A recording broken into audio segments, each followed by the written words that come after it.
All right, everybody, welcome back to Super D&D Season 3, Episode 25. We're going to be jumping into our art montage. If you're interested in submitting art or some memes, submit them in the Discord below or submit them to me or Poke, and we'll get it in for the next one. Anyway, see you in just a little bit.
Alright. So, last time. Previously, the Motley Misfits defeated Elias Morose in a fierce battle, and having him rise again with all the misery he's been farming, only to have him fall once more. The Motley Misfits dealt with the aftermath, mourning the dead and welcoming in a new era of trust and peace. During these events, and the passing of the number one hero Steadfast, he gave Ashley a ring and deemed her worthy in the eyes of the Celestials. Because of this, she later found out that she would meet the Archangel Gabriel, who told her that if she accepts, he would be the guardian of the new Protector Celestial of Earth. With hesitation, she accepted. Ashley and Ian went to tell the party only to be met with contention and aggression that was even strange for Jeffrey. The party had some inner turmoil, and they did their best to help each other and understand, until it got so extreme they were forced to turn to their new friend, Enarugi Chi, who had in the past helped Ian. He came to their cabin and assessed the problem, confirming what they assumed already, that Thea had been influencing some of the party's actions. He was able to remove Thea's control with great difficulty on Athena and Arya, but was not able to do so for Jeffrey. Her power over Jeffrey's mind was different. There was a bond similar to Ashley and Sadie's connection. A connection that was more than just mental. A connection that was formed by love. With Enarugi Chi becoming tired, Athena asked him to check one more thing. He brought out Sophia, who had back in hell as a human with dog-like traits, had given her memories and mind to Thea, in return for Athena's memories being restored. This had turned her into her dog form permanently. Enarugi Chi had sensed that energy in Sophia and found the only presence inside of the dog form to be Thea's. And he explained that Thea had put a piece of her own soul into the dog form of Sophia and had been watching the Motley Misfits this entire time. Sophia jumped aggressively at Enarugi Chi and the party had held her back, but Athena, distraught, used her mental powers to crush the body of Sophia's mind. The danger over, but Sophia's body remained. Over the course of the next few hours, the party dug a grave and held a funeral for Sophia. Mop said a few words, and Sophia was buried, not too far from where Sticky was. The party then gathered themselves after a night's rest, went out to investigate what was left inside the facility underneath Arbel. The Motley Misfits evacuated all those who had been trapped there, finding many other things inside. We pick up with the Motley Misfits in front of the designs for a portal to hell. What are you all doing? First things first. I'm going to hell. Can you re-describe the shadows that were in front of the portal that you mentioned before? So, as I believe you did last time, you had a role. You had something prepared to control or affect the shadows, but they are these black mass of just shadows that are curling up and around the sides and underneath it, but while the gateway to the portal is empty. So these shadows, are they moving at all, or are they just very still? They are moving slightly, kind of a hazy, kind of indistinct outline because of a blur of shadows at the bottom. The one thing I had was that El Phantasma found that charging energy into a shadow causes it to act alive. Yes. And that's why it is moving now, so because of what El Phantasma did, charging it, causing it to activate in a way. But however, the portal to hell is not open. The shadows themselves have become much more lively than just the minuscule movements. They're kind of jumping back and forth. You occasionally see what seems to be more distinct outlines occasionally. I want to attempt to have the shadow, see if I can control the shadow to stand in front of me so I can see what it looks like in a more natural physical form. Just like how my Phantom Link's natural form is to look like me. Okay. Roll me a concentration or focus, please. See if you can pull it out. All right.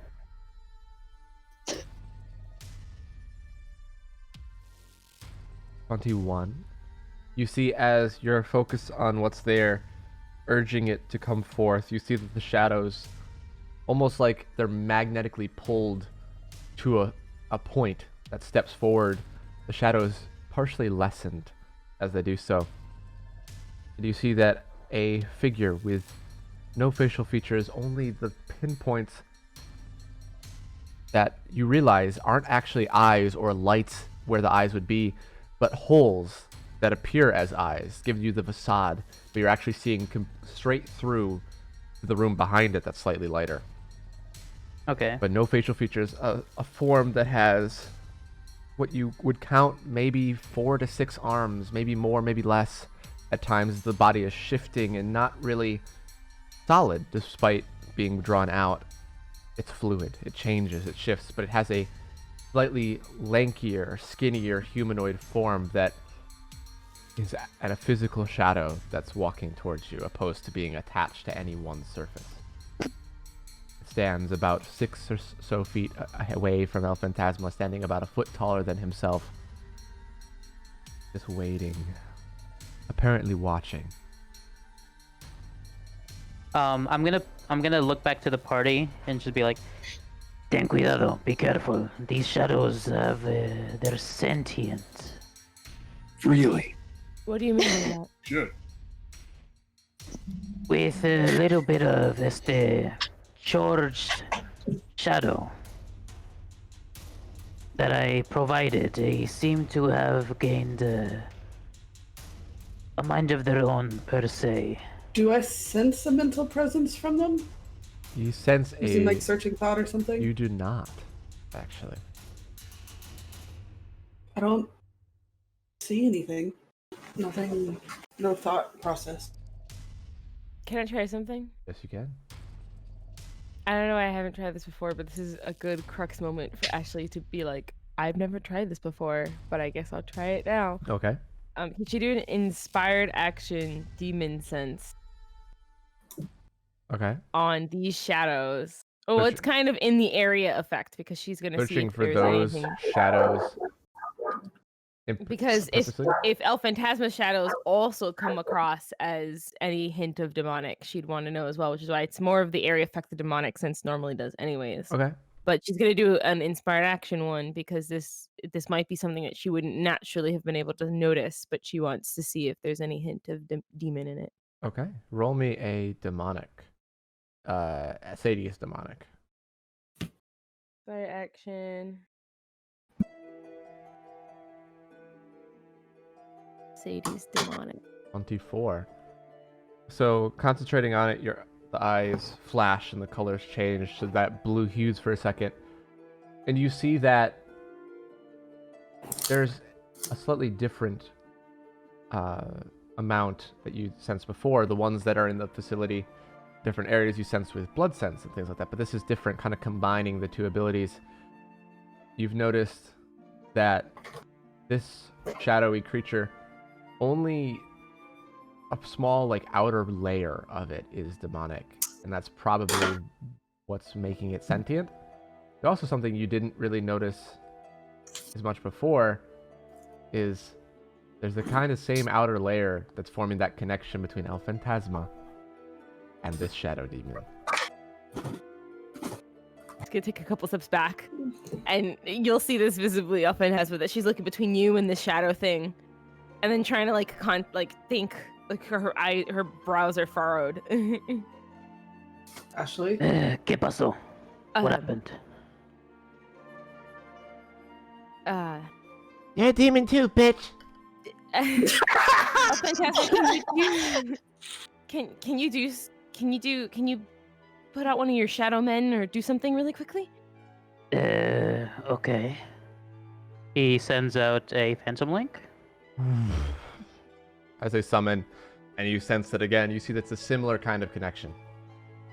Slightly different. It's more like an essence of Phantasma opposed to this secondary connection that they're convening between the two. So what I'm seeing is he is indeed manipulating the shadows. He's But manipulating the a shadows. layer on top of that is demonic, which is what is imbuing the shadows with a with the consciousness. ability to do what it needs to do. Got it. Okay. And when he did produce the Phantom Link, did stuff come out of him It kind of that was moving the shadows along to you see now that form? you see that when he kind of just brings it up, it like comes out of a shadow and it rises up out of the ground and becomes more solid, with that slightly shifting aspect that the other one also seems to have.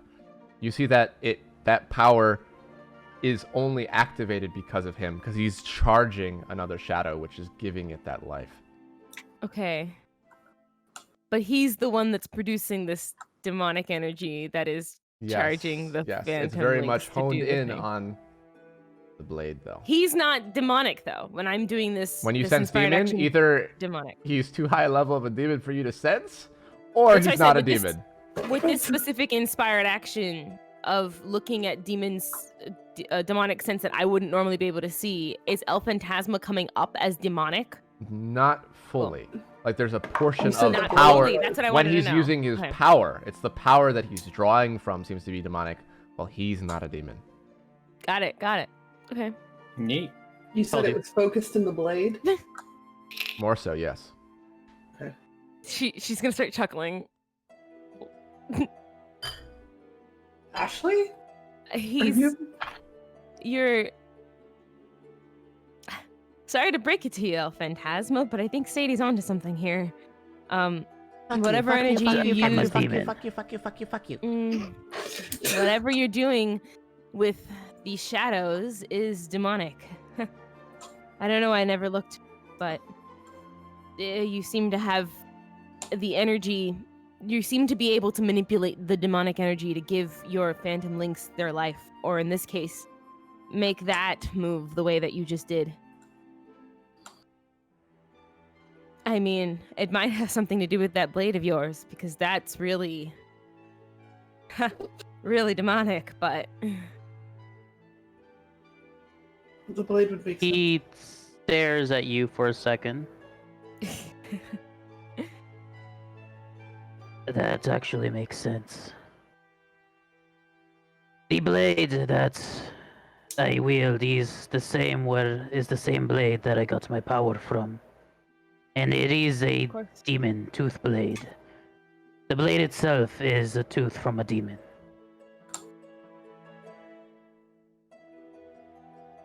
So what you're telling me now actually does make sense.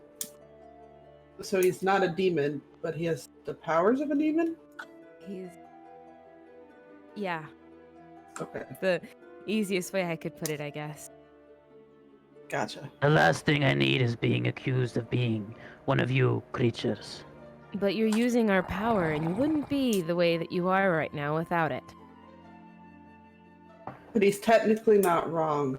Yes, both sides are right here. He has demon properties, but he's also not technically a demon, so...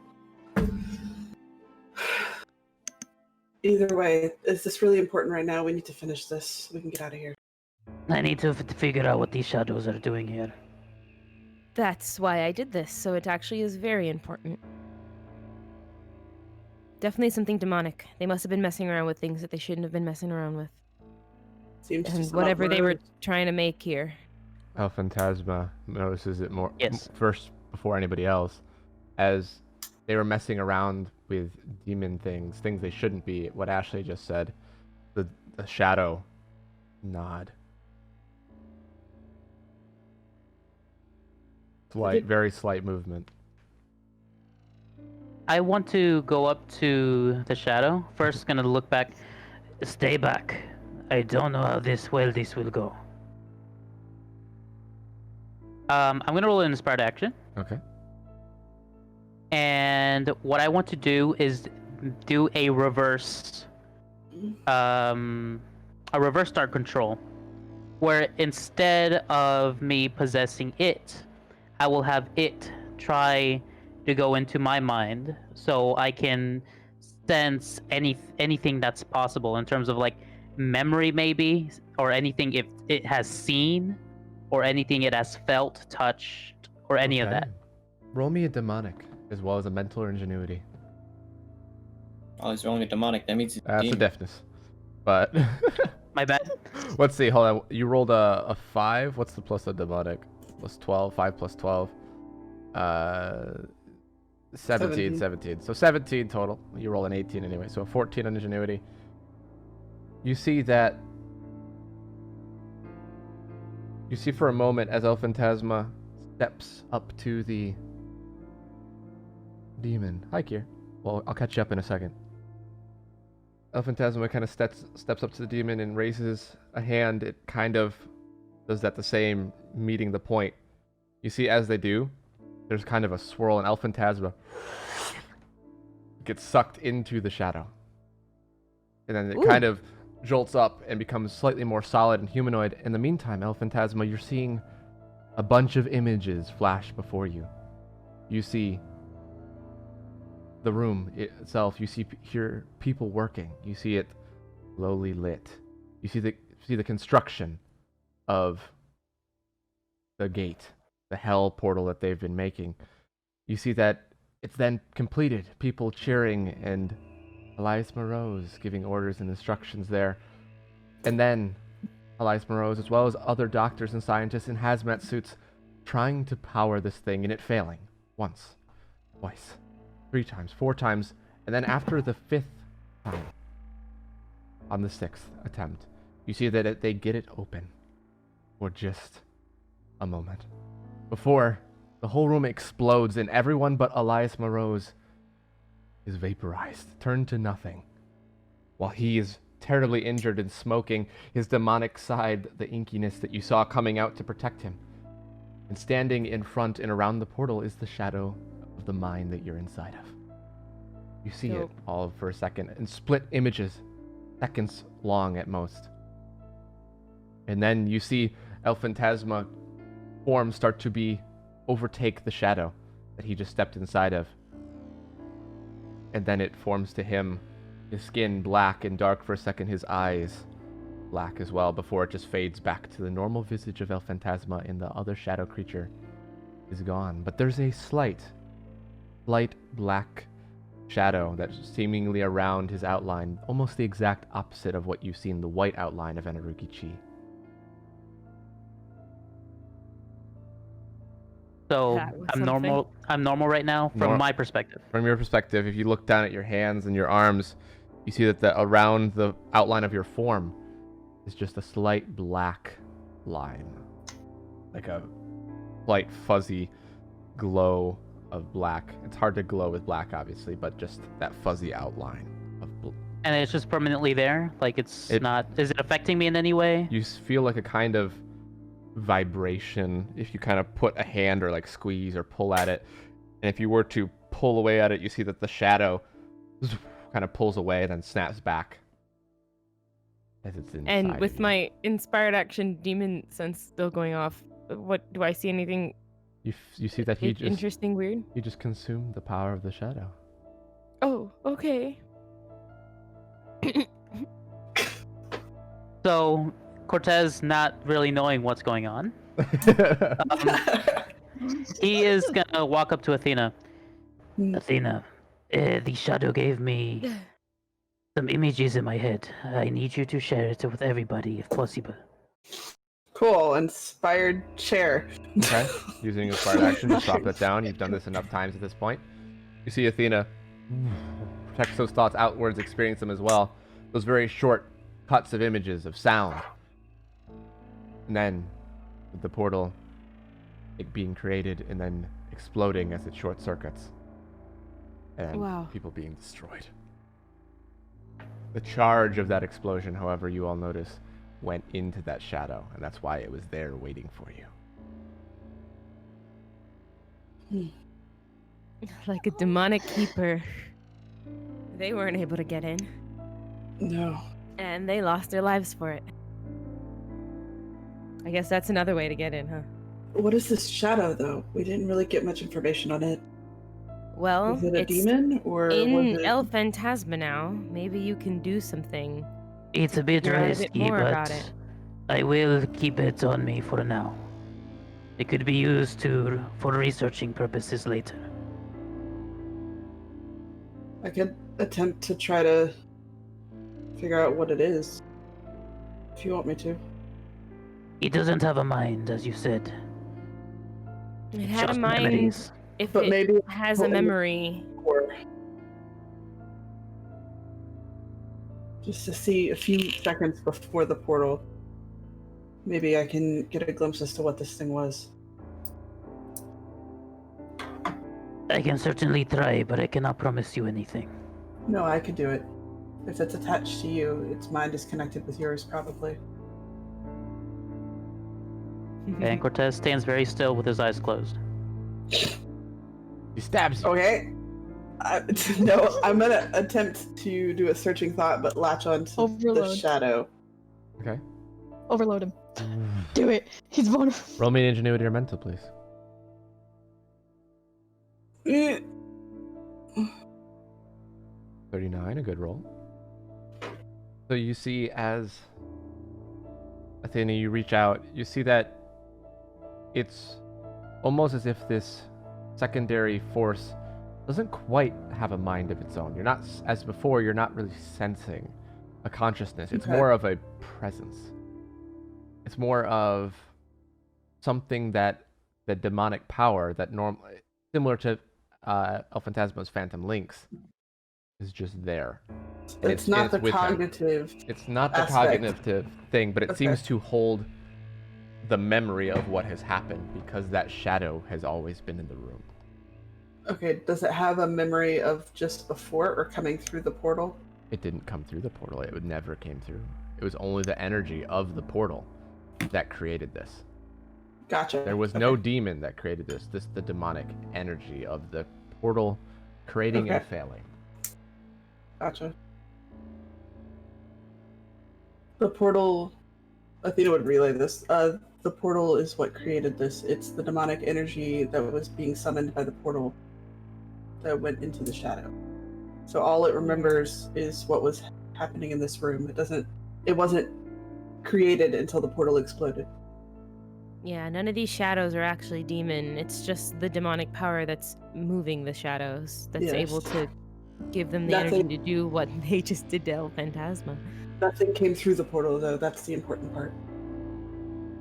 Mhm. So nothing went through from our side and nothing came through from that side. That we know of. That the shadow knows of. And it's been in here the whole time since it was activated. Nice. The little guy's Well, been. there isn't much information we can get from this room now. Let's No. continue moving forward. This portal is pretty much destroyed, correct? You see that from what you saw in the memory, it seems that it has been repaired, but there's no signs of damage on it anymore. It seems that they've repaired it but haven't done any tests because there's no like connections to it. There's no cords or generators. Like they're all off on the side. No coils. It's or another anything like portal, that. but it hasn't been activated yet. Kind of. Yeah. But another portal in a very like high tech, like they're trying to bend Sci-fi. and break reality. Yeah. Maybe we shouldn't leave this here? Hey, Jeffrey. Yeah. What's up? Wanna crush that? Have at it. I mean, if we're doing like a group decision on this, I don't mind crushing it. I don't think it's a good idea to leave it here because even in the right hands, things could go horribly wrong. Yeah. I agree. It doesn't serve us any purpose anyways. Yeah. Okay. You'll have to tell me if this will be an inspired action or not. But I'll just magnetize it to like a ball.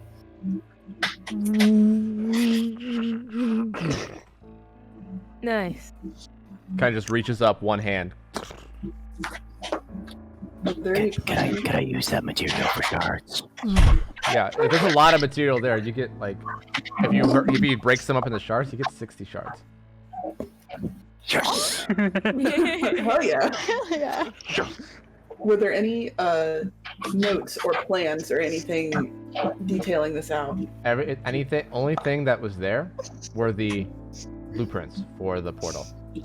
Want to destroy those Okay, after memorizing them because I think we did that last session. mark that down that you know those. Yeah. I've been collecting any plans and stuff. Yeah, El Phantasma would have had them. These I would have probably asked Phantasma Well, for. don't Would say been you Yeah, asked yeah, him. I have. Yeah, I have in my notes. I have that I have the plans to open the Rift to Hell, and they have an empty gate that was wired. Yeah. And the author was Jonathan Arconzo. Yes. Yeah. I mean, if you want to do that, ask him in character. Yeah. Cortez, I don't think we should keep those blueprints. I think we need to destroy them. Yeah, why is that?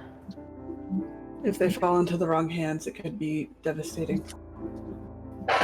I want these blueprints because we can get fingerprints off them, and we can find out who else was involved that may still be alive. What if it's just some grunts? We took out the real problem.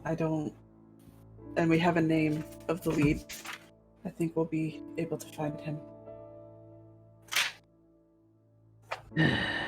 Está bien. And he's gonna hand over the blueprints. Okay. I'll just take that off my inventory. Gotcha. Athena will shred them. Shit. Athena will turn off her phone. Yeah. Athena will shred them and then hand the shredded pieces to Daniel. Wanna disintegrate these?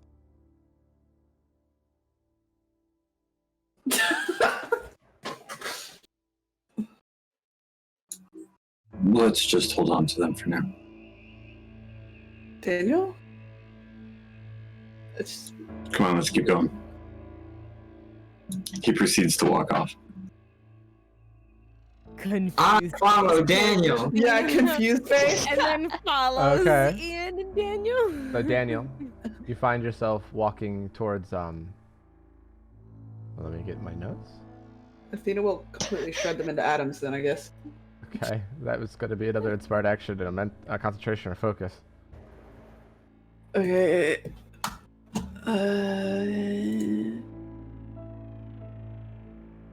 She gets them pretty darn small. She's not sure how anatomically small, but pretty small. Okay, cool. And she'll keep she's just gonna drop some of them at a time. Like she's Okay. not gonna put them all in one spot. Okay. So Daniel walks out of that wing and then just shortly across down the hall to the power weapon testing facility.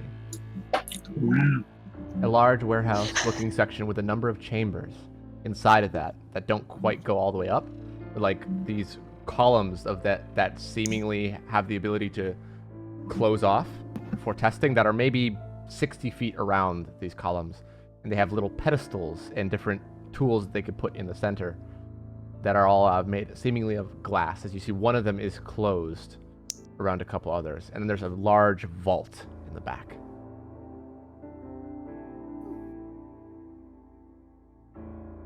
You don't see any power weapons out at the moment, except for the one that is in the center. What is that one? What does it look It's like? a wooden staff encrusted with sapphires that are inlaid with metal pieces around the edges. And that's the only thing in this room? That's the only thing that you currently see. You do remember seeing other things before. All right, can I walk up to the vault? Okay. And then sort of like I did with some of, like, the last time we were here to release some of the prisoners. Anyway, we're back up. Daniel had left a little bit uncomfortably after being asked to disintegrate something, going over to the power testing. He has walked over to the vault in the back of the room and knocked on it, and hearing what echoed inside was more of a crystalline chime. When he knocks on what? The vault, I knock on the side of the vault. Oh, interesting. to kind of tell what's inside. What is the material of the vault by chance? It looks to be not quite metal. It looks to be of what the It usual. doesn't have to be metal. I was just asking a material. It's might be. Jeffrey would probably believe it's that carbon or whatever, that carbon metal that they've been using for a lot of things. Got it. All right, I'm gonna do my thingy where I place the portals to get inside. Okay. Roll me a concentration or focus. I'm going in too. Same, I guess. Is it really that big of a vault?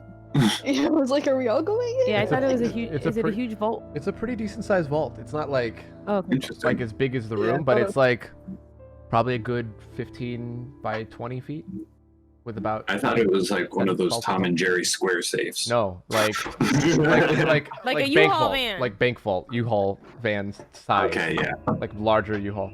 You see a concentration of focus. You see you place it, and you walk through, and you see you're just on the other side of the vault on the room, but not inside the vault. You just walked through the vault by accident. Excuse me.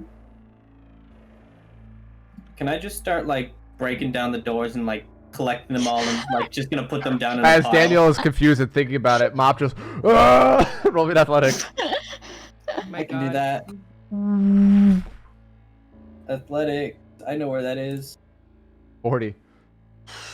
With disadvantage? You see it bends inwards.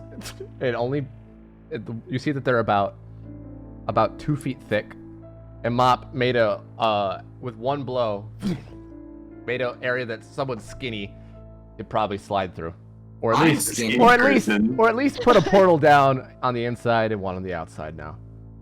That works too. Alright, I guess I'll do that. Okay. There's people you. And by Oh, go ahead. Wait. I just wanted to ask.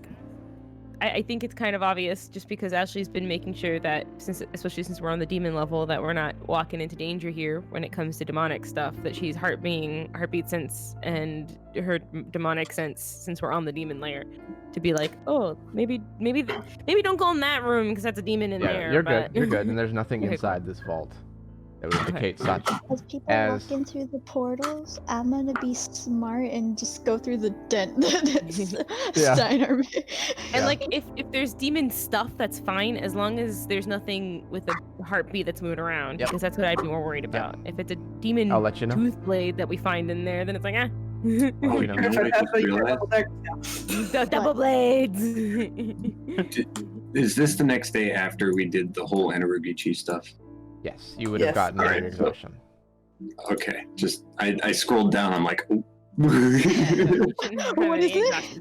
We Okay. all have a long rest before going into this So place. besides the staff, you see all of the objects that you've seen before: the golden bow, the glowing brass knuckles, the heavy leather-bound book. The wooden staff of sapphires is out, as we already said. The emerald-encrusted shield, a pin cushion with 5 different pins in it, a dark metal trident. These are Uh, cool.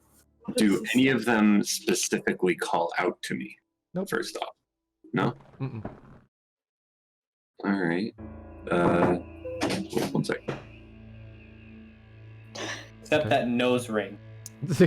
Everybody kind of steps in through the portal or in through the crack to be able to see these things as well. They're kind of all lining the walls, and it seems like there are more pedestals that you could have, and you see that they're all very like elaborately placed. From what I Any labels? Yeah, well, from looking around, what items like stand out the most?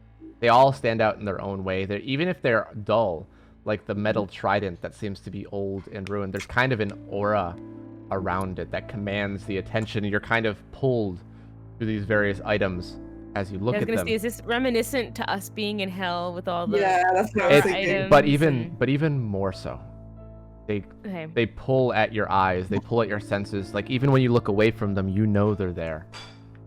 There's no name tags, no nothing So on with the them. book, The book? Is anything demonic No, nothing. that I sense? I want to look at this. Book. And that feeling, is it similar to when I first found the mop? Yes, not quite as strong. The mop called to you, like almost giving you express instructions of how to find it in a way. But this is just, it kind of demands your attention, like demanding respect from being in their presence. As Athena goes over to the heavy leather-bound book and picks it up, it's it's probably about a foot wide, a foot and a half long, maybe 2 feet, and probably a few thousand pages thick. A phone book. Bigger than that. Is there anything Well, inside? it's not demonic, but be careful opening it. Yeah. Okay. Do you need help carrying it? Athena, one thing you notice upon picking it up, it's a heavy leather-bound book, and it has kind of a strap of leather around it that's binding it closed. And on the Mm, top there's okay. this runic symbol that's kind of inlaid into the top of it, but nothing else on it or on its Just spine. keep in mind, Athena, interacting with them means that you can take them in as a power. Do you really want that or not? I just want to see. I'm not doing anything yet.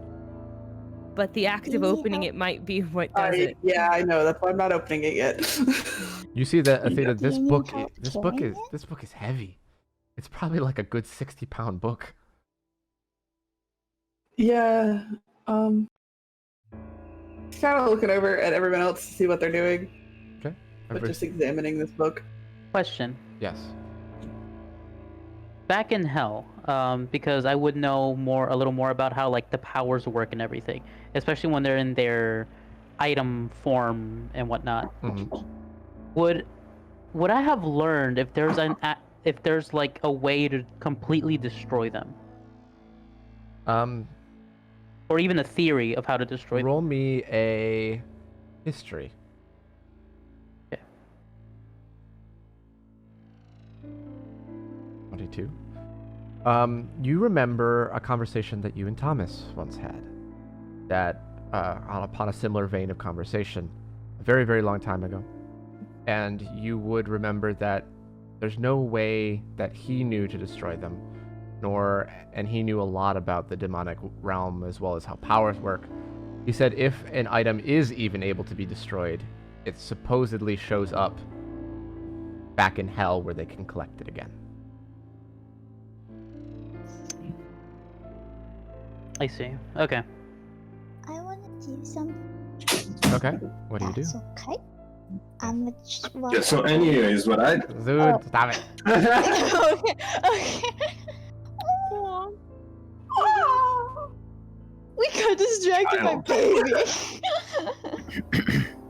He looks like a tiny Steiner. I know. Tynar. Try and go to the crystalline headpiece head thing. Nope. Headdress. Nope. No. There Crystal wa- thing. There is an emerald There's a encrusted staff. shield, a wooden staff with sapphires, a dark metal trident, a pin cushion with pins in it, glowing brass knuckles, a golden bow, and the heavy leather-bound book that Athena's holding. Can you Sapphire post what? that in the chat? Yeah, I'll type it out while you guys are discussing. Sapphire what?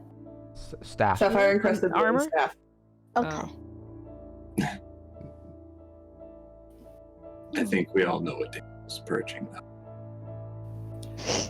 What if we just Oh. didn't touch it and moved on? This is the whole reason here. I'm gonna walk up to the boat. Okay. Yeah. I'm gonna let Caboodle do her thing because she was first, but I just Yeah. I also want to walk up to the boat, just, you know. I'm not taking it, I just want to be there. He's just next He's to gonna Daniel. take the bow and run away. All right. What is Arya doing? I don't know because my dogs bark through half of the shit you were describing anyway. So Yeah, that's what I said. Can you please link I the... don't have. I list. can't easily copy and paste. So you have to give me a second. Because there's other Okay. information I cannot. That's in the way that I you know, cannot let tell you. Daniel do his thing since he's prepared and knows what to do. Okay, Daniel, you walk up to the golden bow. Ian kind of walks up on the other side of it. I'm just inspecting it at first. Is there any sort of engravings, any sort of markings that I might be able to recognize, or anything significant about it other than it being golden? Roll me investigation. And it's not demonic, right? No, none of these things are demonic. Nothing here is demonic. I'm just being the cautionary mean, demonic person. I've here. already told you that nothing here is demonic. You know, I'm just making sure. Just making sure. After the seventh time, he's not going to be like, actually. Actually, Yeah, you didn't you notice would. the last time, but everything is demonic, and everything is actually a Scourger demon in disguise. Starts to come out. Oh, God. He'll do it. He'll do it. Okay. Nuh-uh. Phantasmic Scourger demon. I just pick up the bow, then all of a sudden I turn into a Scourger demon. So You Daniel, said it wasn't demonic. and do you touch it, or are you just looking at it? At first, I just am looking at it. If I don't find anything significant, I'm gonna pick it up and try and inspect it closer. Now, this is your standard run-of-the-mill bow here. It'll cost you at Okay. least $4. So, Ian. so you see as Ian says that, Daniel picks it up off the stand that are kind of holding it up with like a little U-shaped prong to keep it off the ground. It is a It's very a very solid, basic golden bow. It's a like, very no long- inlays, no designs, no nothing. There are some. There's some basic inlays and designs that kind of swirl and kind of come up into a sun-like pattern with some flames reaching off of it. And you see as you pick it up, it's a little lighter than you would have thought for being made of gold. And it is very warm to the touch. Like a tray that is almost too hot that you just took out of the oven, but not quite. And the more you hold it, the hotter it gets in your hands, so you kind of are having to adjust over and over. Okay, I'm gonna try and pour some of my healing energy into it to see if that does anything. You see it kind of, you pour it into it, and it just disperses, doing nothing. You right over there, Daniel? Shoot it. It's warm. Interesting.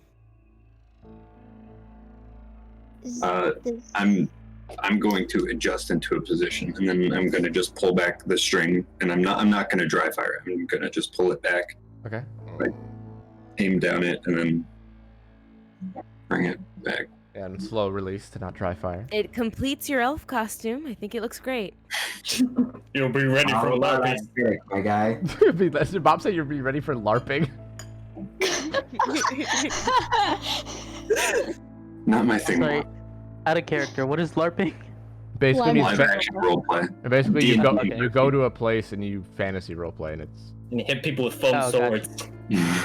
Oh, okay. I've seen that. I've seen I that. wanna It's what murder we're doing someone. right now, but if we did it IRL, We should do that on the next trip. yeah. I think I it can would be see- fun. Anyway, Daniel, as you pull it back Taylor. and you let go, you undraw the bow. Doesn't do anything. It's just a very warm golden bow that kind of reflects light in a little bit more intense way.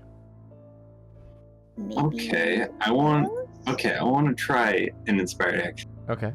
Oh no. This might be cool if I can actually pull it off. It's gonna eat it. So, of course, I don't have any arrows. I want to create a golden heal arrow, sort Okay. of in my hand as I knock it, and then fire it across the room, just at a wall, not at a person. Okay. Roll me a concentration or focus.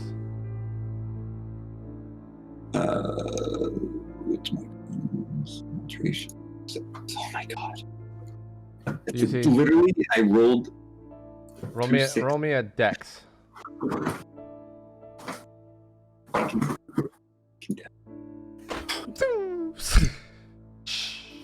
It shatters on the wall in a spray of golden light, but nothing else happens.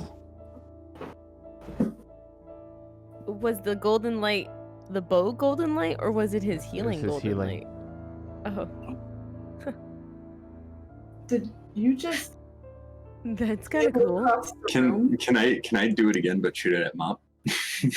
Okay. kind I of. die. Yep. Mop turns into a squirrel. No. Yes! So Finally! you see it kind of disperses off of Mop, and you feel that burst of warmth for a second.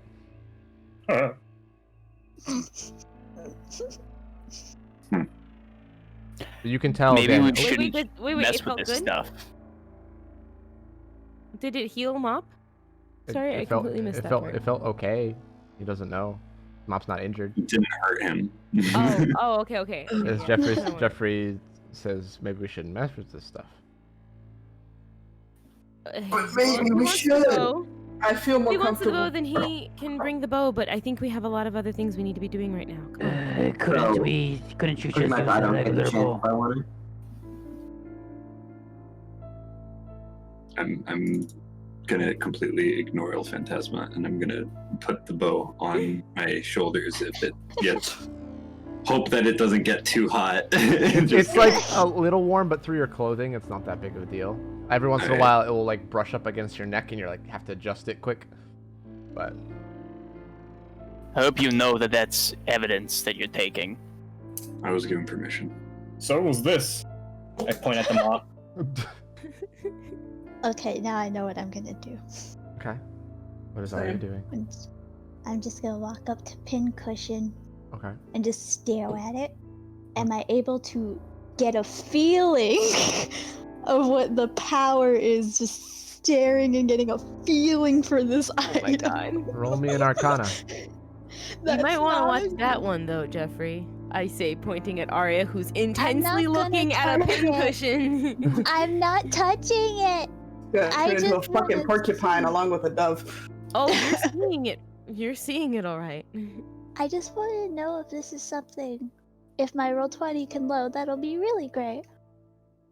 What's roll But 20? you know, it's like this weird website I found like a while back, you know? It's so weird. I think it has all our stats in it. Well, Oh, is it on the line? It might be Yeah, it's fans on just the making stats internet. of our. Is it on of our- Good enough. Like, my sheet Oh wasn't no. loading. Oh no, you got Poke. You got him. Broke him. He's dead. Okay. So you're not quite sure what this does. But looking at it and staring at it for a few minutes, you kind of notice that the pins in them, there's only 5, are the metals themselves are different colors. But other than that, you don't really get a vibe of what the power could be or what it could do. For rainbows. Alright. It's not demonic though, right? Yes, this one. This one. Caroline. Caroline. can I do the Yes, same thing? it for this is. book? Can I do the same thing for this book? You can try. Stare intensely and try and get a feeling for it. You have a higher int than me. You'll probably work.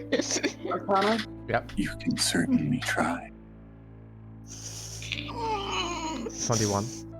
You see that you kind of, as you kind of concentrate on it, you see it kind of shifts a little bit, and you see the strap, without you touching it, falls off.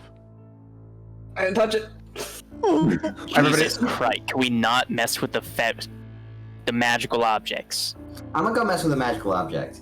I'm gonna examine this book while it opens. I didn't do it, but I want to see. Well, she's looking. Can you tell me the rest of them as well? Because I It's was. in Super D&D. Oh, is Yes. it? Sorry. Yeah, no chat. Golden bow, glowing brass knuckles, heavy leather-bound book, wooden staff of sapphires, emerald-encrusted shield, pin cushion, dark metal trident. Yeah, I'm gonna take the brass knuckles. Oh my god. Okay. I was also gonna go over there. So Bob and Ian meet. Actually, So just record a you see they performing each with you each Jeffrey. grab a knuckle and you look at each other like, yeah. Yeah. I'll let you have To this. You Jeffrey go after ahead. my failed expedition Thanks, of buddy. this pincushion. All right. Well, you guys are messing with this stuff. I'm actually gonna make sure that we're good up ahead. He's gonna leave and start Can I scouting. come with you? He left. I fly after him anyway. He doesn't get it. Okay. Alright, I follow. squeezed Yeah, through the Athena, little crack. we should be heading out too. Athena is examining this book. So Athena, one thing you notice that at the beginning, it's just blank. There's nothing there, and it's on an old kind of yellowed parchment. As you get halfway through the book, almost exactly, you see that there is a question mark inscribed in the middle. Fucking Tom She'll probably- Riddle's trying to figure she'll- out why yeah. he went through his book. She'll probably trace the question mark with her finger. Like, what?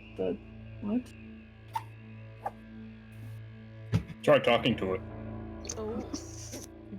Maybe I have to ask it a question? Is the ink dry? Is the ink dry? You put your finger across it, and it's dry. It's kind of in this slightly crimson ink. Not quite blood. It doesn't seem to be, but it just seems to be in a crimson color.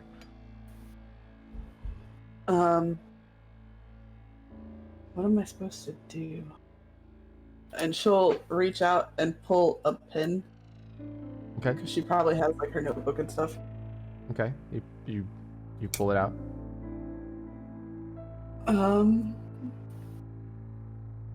She'll trace the question mark with her pen. You see that you notice that when you write on it, the pen doesn't put anything on it. It doesn't come up.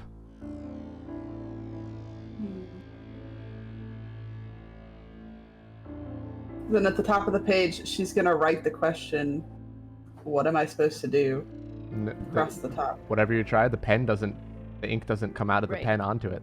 But it doesn't react either, right? Nope, no ink comes out. Nothing reacts. Nothing.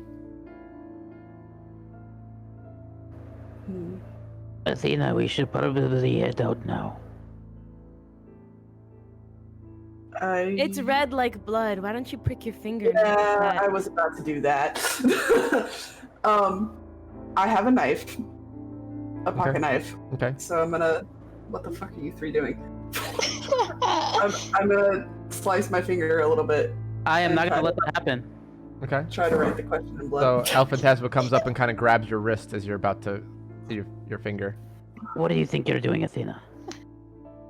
Apparently talking to a book. Look, I know that we think other people can handle this, but to be honest, we're the best people for this.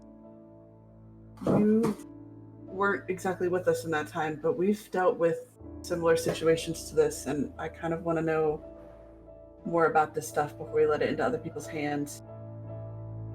Let me do Those this. power items are pretty rad. Cortez is just gonna like glance at like Ian, Mop, and Daniel, who are still there, just like for confirmation. Some power items are rad. Might I remind you, Ian's was a power item. Yeah, So but is you yours. sense these and they're not demonic, correct? I can sense things that are of my level, but if it's something like what Ian had, I wouldn't have known. Gonna let go of your hand. She'll write the question in blood. You see the blood. Let's attempt, then we're heading out. You see as your finger's bleeding, the blood doesn't mark the paper either. Huh. Interesting. Can I try to use a searching thought on the book? So, anyways, Yeah, Thanks. the 1 point of damage you lost. You see searching thought. You can see that it's definitely there's a presence, but no mind, and there's nothing to find. Plotted it there. I'm just gonna grab the dark metal trident and then head over with Jeffrey. You see as Mop, you go to grab it off the stand, and you just like it doesn't move. There's nothing even holding it in place either. It's just resting on the thing. Dang. Doesn't move. You having Not- problems Can over there, Can I Mom? try to force it? Roll me a strength. Absorb it with your mouth. If this is a time to roll in that 20, damn You it! see, An unnatural 20. you see, you try to lift it. It doesn't move. Even two hands. You see Mop actually struggling. It almost looks like he's just messing around, to be honest. Mom, just lift it already. Come on. I can. Wait, you're not fooling Haha, around? you can't. Come on. I'm just gonna assume that I can only have one. Can I This try to is lift like, Hang on, hang on. the thing? You see, Does it like, feel like you see Athena lifts it. No problem. What about everything else? Can I try grabbing? So is it just that one? How about I try grabbing a different one? You see, you grab other ones, and it's fine. You're able to lift them. what the heck? I'm Can gonna. I go over and try and lift it? You see, you lift it as well. Can Oh, I I grab it really from want Ian this and one. see Yeah. if I lift it? Everybody else is able to lift it except for Mop. I really want this one. No. Are you Can I punking can us? it now? Huh? No, I swear I Here, can't. give me the First, trident. hand it. Mom, take the trident. I grab it. Right to the floor. Your fingers, your hand is crushed in the process. Can to get up. lift it up off of Sorry his about hand. that, buddy. maybe it's because he already owns a power weapon similar He to owns a it. lot of power weapons if we really think hard about it. No, but the mop is unique. It is, I love it a lot, but I mean... Take the mop I- off and see if U.S. Steiner can hold it. I don't know if that's a good idea. I'm gonna give that a shot. Okay. Oh, You put the mop down, and then you see. You Some can't. people just need to live with their you own still mistakes, can't lift it. man. Can I? Okay, what is it? Do I roll an I'll go Arcana catch for up it? with Jeffrey. You can roll an Arcana. Can I roll an Arcana for mine as well? Sure. I think I'm done with this foolery, Ah! and Hold on. I'm gonna head out with El Phantasma. Oh my god. Well, we can keep the 19. Oh, well, we can still keep the 19. Wait, I rolled a 19. Oh, Yeah. Do you that want- was Ian's. Okay, I thought Okay, I rolled no, in no. that one. Well, I'll Oh. give you those back. I'll give you those back. Sorry, I I'll be nice. mistook that. Yeah, that's fair. That's fair. Okay. Either way, yeah, that. So Mop, as you're sitting with it, looking at it, you feel the mop behind you vibrate a little bit. Just kind of, and then you see the other one in front of you I have an idea. vibrate as well. I want. Okay. And you and you hear in your head, there can only be one, only one. Ooh. Oh, Not worthy for another. Wait. Hold on. What? Hold on. I'm like talking to myself. What do you mean, not another? He's probably I'm not worthy. not worthy. You see Puddle Boy like you see Puddle Boy's like head kind of looks at Mop and looks at Daniel and just shakes his head and seems back in. You're just like, yeah, I'm a take this from you. You don't need that. You just stick with the mop. What do you mean not worthy? Oh my god, how am I not worthy? No, Okay, you whatever. already have a transformation weapon. But two. Yeah, I'm gonna. too. Ian's gonna be like, here, have the brass knuckles. There you go. Ding, ding. He can't even fit his fingers through them in the silver mop form. Can I try asking more questions about whatever that was speaking in my head? What do you say to it? How? What do you mean not worthy and only can be one? Worthy for another, can't have two.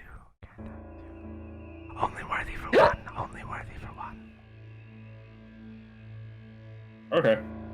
I'll listen to that weird voice in my head. Oh my god. The mop's been useful to me anyways. You guys have fun here. I'm gonna go. Oh. Okay. Yeah. So, Ian, do you have the trident now? I have the trident arcana for this one. Sure. It's a trident. And it's kind of lame looking. You would love to roll above a 5, wouldn't you? That's an 11. It's above a 5. No, the roll itself is not above a 5. It's a 4. Yeah. Naturally. Okay. Okay. Okay. Can I try to talk to the book? I mean, you could try. What do you say to it? Like a telepathic link? There's no connection. Am I able to take the stand that the bow is on? Yeah, the little like, it's just like kind Yeah, of. I didn't know if it was attached or if it's a separate thing. Yeah, you can kind of you kind of comes out on top of the pedestal, and you can take it with you. Yeah, I'm gonna take that. I'm gonna need it. Okay.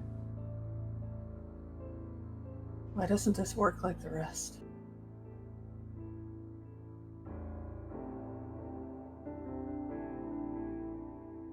She's just kind of talking out loud to this book. There's no response.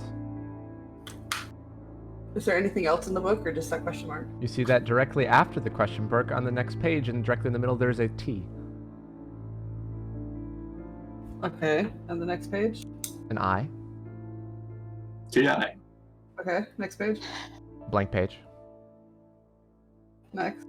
S. Next. I. You might want to be writing these down. There's a lot. I am. Okay. Next. Blank page. Okay. Next. T. Okay. A. Next. H. Next. W. Next. Hold on. Let me make sure that it. Hold on. Just one sec. I just want to make sure that I'm doing it right as well. You know. You lost me at the Lost first count. H, I think. After the H was a W, and then there is a blank page. Okay. Then there's a period. And nothing after? Nope. There's things after that. There's many things after that if Athena skims ahead. There's a lot. Athena, now is probably not the best time to be looking through it. You can hold on to it and we'll move on later. You know, you can take a look at You it. see the You know. size of that book? It can't be light. Okay, she's gonna pick up the book and start walking with them, Okay. reading the next pages. Well, if we're not taking the time to stop and do it, we won't do it now. Okay, then I'm stopping and doing it. Okay. Then Athena ignores the request and continues to read through the book. All right, I'm gonna walk out. Okay. I will go to the outside of the portal and then Okay. I'm gonna stick with Athena. Okay. After the period, there's an R. Okay. E. T. Mhm. H. G. U. A. L. Blank page. S. L. L. I. K. Blank page. A.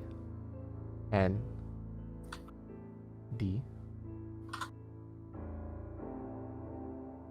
Hold on.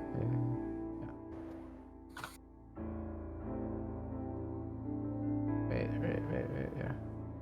Blank. Comma. E. F. I. L. Blank page. S. D. N. E. Blank page. Comma. R. E. T. F. A. Blank page. S. W. O. L. L. O. F. Blank page. D. N. A. Blank page. T. S. R. I. F. Blank page. S. E. M. O. C. Blank page. D. I. Blank page. Period. S. L. L. I. F. Blank page. D. I. Blank page. S. E. L. O. H. Blank page. Y. T. P. M. E. Wait, YT? Y. T. M. P. E. Sorry. Y. T. P. M. E. Hold on. Okay. Blank page. DNA. Blank page. S. L. L. I. H. Blank page. R. E. D. N. U. Blank page. R. E. D. N. U. Blank page. That's what it was before. Yeah. The next one. DNA. Blank page. S. R. A. T. S. Blank page. D. N. I. H. E. B. Blank page. DNIHB. Hmm? V or DNI. B? D. N. I. H. E. B. EB, okay. Blank page. Got it. S. E. I. L. Blank page. T. I. Blank page. Period. T. L. E. M. S. Blank page. E. B. Blank page. T. Apostrophe. N. A. C. Blank page. D. N. A. Blank page. Comma. D. R. A. E. H. Blank page. E. B. Blank page. T. Apostrophe. N. A. C. Blank page. Comma. T. L. E. F. Blank page. E. B. Blank page. T. Apostrophe. N. A. C. Blank page. Comma. N. E. E. S. Blank page. E. B. Blank page. T. Apostrophe. N. A. C. Blank page. T. I. And that's it. It's backwards. Yep. It can't be seen, can't be felt, can't be Oh, of course. heard, and can't be smelt.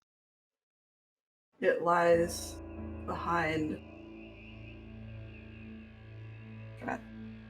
stars and under hills and empty holes. It fills. It fills. It comes first and follows after, ends life, and kills laughter. What is it? Shit. It's a riddle. Wow. Yeah, you hear that as Athena says that right next to you. I also was keeping track of that. Can you read that out loud one more time for us? I'll read it for you as well. I can't read it fast because I was reading that backwards. It can't. Yeah, I was trying to read along with you. It can't be seen, can't be felt, can't be heard, and can't be smelt. It lies behind stars, and under hills, and empty holes it fills. It comes first and follows after, ends life and kills laughter. What is it?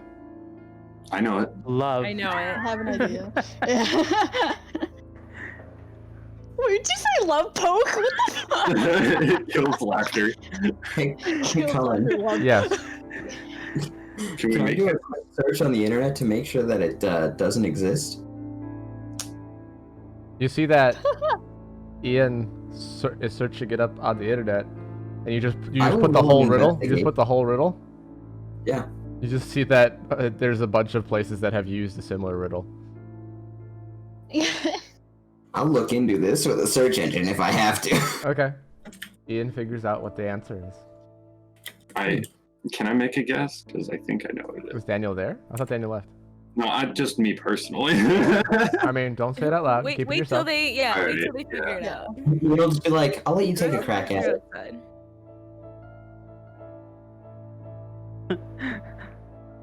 I know Mia's what it poke. is, I don't know. and I would have said it. Okay, then say it if you're going to say it. But I did say it. What'd you say? When? Darkness. Does Athena say that? Yes. Okay. Nothing happens. I think Okay. you have to, actually, I don't know. Can I write it on the page with a question mark? Maybe. I want to try to write it on the page with the question mark.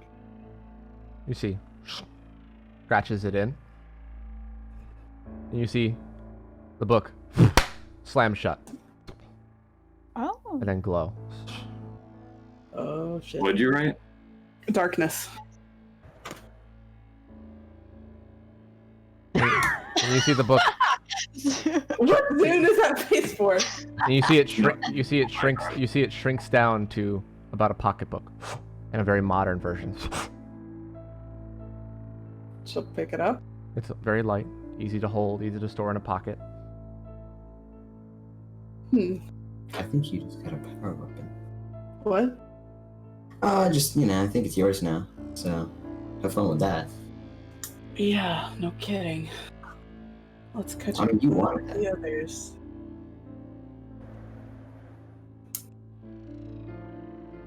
Thanks for staying. Well, I didn't want you to be alone, so, especially not here. Yeah. I guess they'll start to try to walk towards the others. And I'm gonna examine this book. Since that took a lot of time, can the rest of us who are outside have done something? Yes, you can. While in the meantime, you have walked out, Arya and Jeffrey first, walking out into another section. You see, as you're kind of walking through, you walk by the growth chambers / breeding sectors. Do you go in or no? Gross. I don't like this. No, I don't like it either. I don't know if we should wait for the others, but at the very least we can clear it. Yeah, let's do that. Okay. Yeah, we're going in, just peeking in, making sure danger isn't afoot. You see that as you walk in, the light is a bit different here. It's kind of a bluish green glow because a lot of lights are shining through test tubes that are big enough to fill humanoid creatures. As you walk through, you see that they're in various states of incubation. Hundreds of them, just rows and rows, and it's easy to get yourself lost in the almost perfectly similar rows. There's people of different races, different colors, different genders. Genderless, seemingly, some of them as well. Some of them not quite human either. Wait.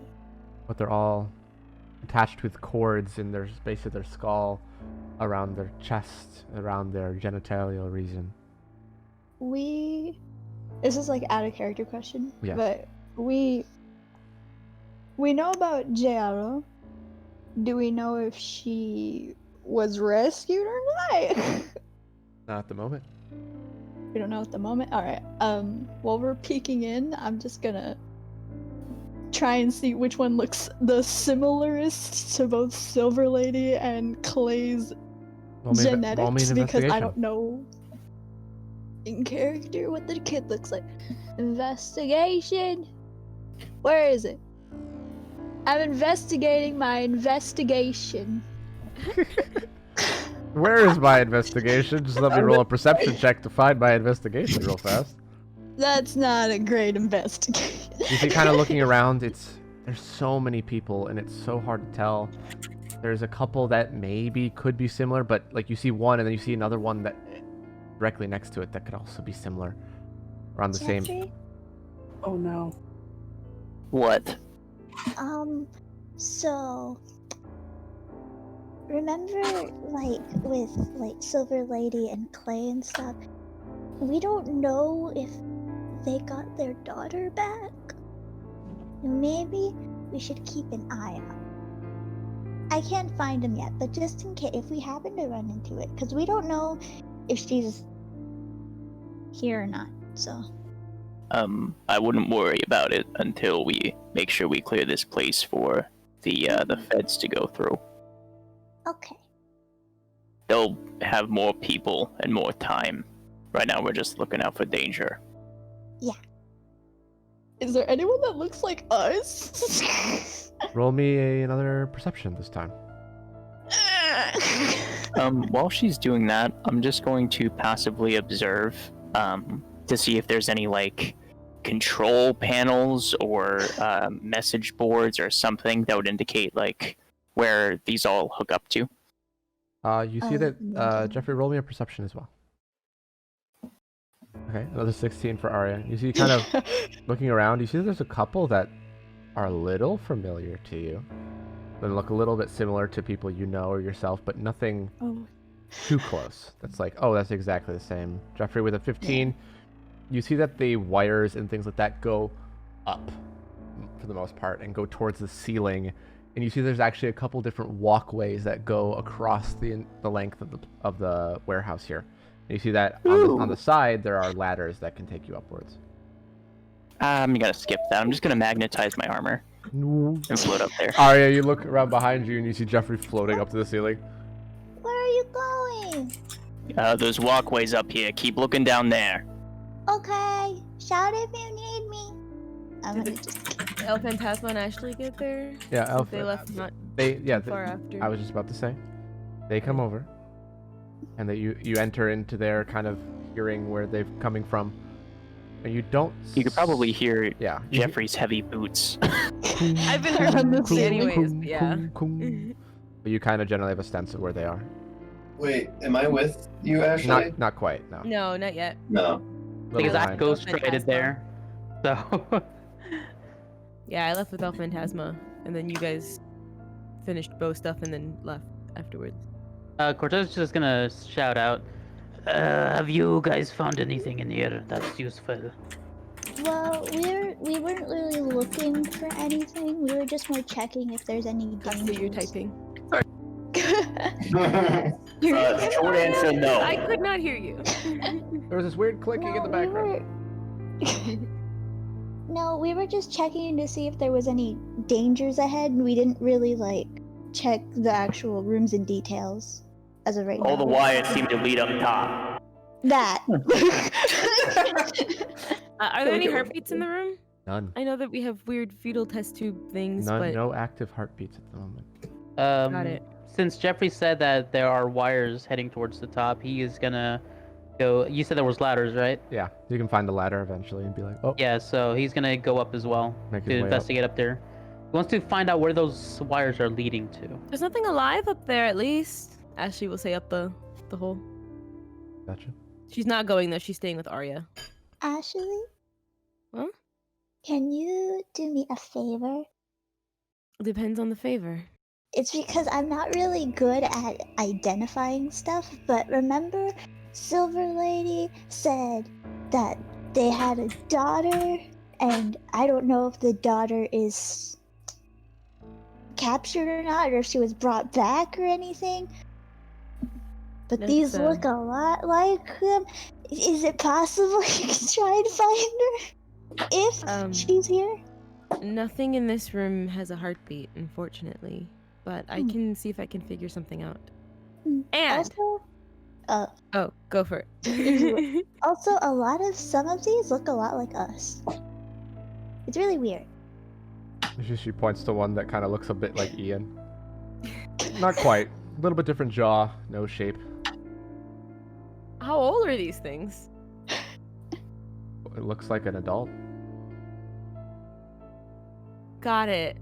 There's some that are children, but some that are adults. What do the others look like? Just different states of developing fully adult humans. Yeah, but you said the one that she pointed at looked like Ian, but she said us. It's So like as they're not Ashley nearby. looks Like you have to around- walk around, and you see that there's various different ones in no particular spot that look similar to like you, but you see that there's most representations of every type of person. You're about to run into someone that looks a little similar to you. None of them are too close to be like, oh, that's creepy. But it's like, I could see some resemblance. Fun. There's hundreds and hundreds of these. There's rows and rows and rows. As Elphantasma and Jeffrey are kind of looking around for the wires. Both of you roll me investigation check. Do I hear Arya saying that from wherever I am? Yeah, you're getting I there, so- rolled. I'm gonna reload. There's freaking. I rolled only 15. 15. Yeah. In I think you will because I'm really reaction loud. to Arya asking about Silver Lady's daughter, I want to do an inspired action if I can. And I have a memory bank of all the heartbeats and blood and people that I have seen before, and Silver Lady doesn't have because she's robotic and odd. She's not like part human though, right? She's actually just robotic. She's human enough. She's human enough. Okay, because last time you were like, oh, she doesn't have anything because she's just robot. She's mostly robotic, but she's But like, there's blood running through her. Obviously, one thing that we can't replicate, and this just goes because it's never been done, is we can't recreate a brain. So that's the part that I imagined that she would keep. So Ashley will then get the memory bank of the blood vessels of Silver Lady and the heart and information that she has of Clay. She's very extensive of that because she had him on a blood mark too. And see if she can find within her 500-foot radius of a heartbeat, since right now, just for now, she'll probably ping it other times if she can, sense anything that is genetically close to them or that genealogy coming from them. Roll me Genealogy. using your inspired action here, just using one. So you kind of take a good moment to concentrate and focus, and there's nothing in this room or nearby within that radius. Okay. And then she'll look up at Arya and say, nothing 500 feet above us, below us, or around us is related to Silver Lady and Clay. But I'll keep you posted as we move out of this range. Thank you. Okay. In the meantime, Phantasma and Jeffrey comes walking over a couple moments later. You found a kind of control board panel thing, like a room that have a bunch of different screens and monitors. They kind of are just there. You see, there's a kind of program that you can scroll through different cameras to view each of the pods without having to walk around, and they tell you where each one is based on different numbers and letters. And you see that for each camera there are 9,000 plus cameras to look through. That's how many different chambers are currently active. Do we consider these people human? Not really. Because I'm not too sure that these are survivors. At the same time, we cannot trust the government to use them as weapons. So, I'll see if I can find a way to end this all right now. Daniel, you're hearing these voices walking in about now, just so you know. Do we get to hear them talking up top? From below? The hole? Roll me a perception. Okay. As well as Arya, if she wants to. Yeah, I wonder what this button does. Yeah. Intercom. I hear that. You hear that part, for sure. Oh, okay. Yeah, you both hear everything. And when I did my heartbeat sense, there was no blood or people parts, whether it's a heartbeat or not, that are up there either, right? No, there's all blood. Oh, okay. All okay. blood and organs and things like that. No active heartbeats. No so active one's alive. heartbeats. God. I want to scroll through this system and trying to see if I can find a thing that has it basically like disable and basically put everything on shutdown. Be careful up there. You scroll through things and you see that they already all are inactive states. Inactive. You see there's buttons to activate specific ones that you choose, but they're all already off. One last question. Yes. I can sense if something's human or not. All the bloody grossness that I'm sensing, it's human, right? Maybe like 60% of them. The other half What's are the other percent? different levels of demonic. Noted. Oh, jeez. Okay, so there's wiring in this thing, right? Mm-hmm. Okay. There are 2 inspired actions I want to do. Okay. I'll start climbing up, but I'm not gonna get into wherever they are. I'll just The be first at the one, I actually top don't know if area. it's an inspired action. Okay. But Gotcha, basically both what of I want to do for the first thing is the button that basically activates everything, right? Mm-hmm. I want to cut into the panel and basically cut that wire off to prevent like that button from being pressed to begin with. Okay. Roll me an investigation. And then I would ask Jeffrey if he can help me since this is metal based. Investigation at advantage then. If Jeffrey's willing What to am I help. doing? He's asking you to kind of help him find the wire that would not allow the panel to activate anything. Well, if they're copper lined, I could help. Yeah. I would say that's good enough for you guys to both. Oh well, advantage. Alpha Tasma is able to do it very easily, especially with Jeffrey's help. Able to find a couple different pieces, pull some wires out, take them with you, just destroy them, and now it doesn't function in the same way. The only thing you're able to do now is view the cameras. All right, perfect. So that didn't take up an inspired action? No, it did not. Okay, so I will inspired action this. Okay. So, what I want to do, because I do have possession touch, but instead of trying to possess per se, Mm-hmm. I want to use the emphasis of possession touch, where I can, when I touch something, I can basically see through that object per se. Okay. And I want to try my best to see if I can put my hand, use the essence of possession touch on a wire to try to see if that wire will lead anywhere else around this building to see where there are more active like technological things, especially like anywhere that will be storing data. Okay. Using inspired action, roll me a demonic. This was a concentration or focus. That's a deafness again. Why do I keep rolling deafness? Because they're right next to each other and you misclicked.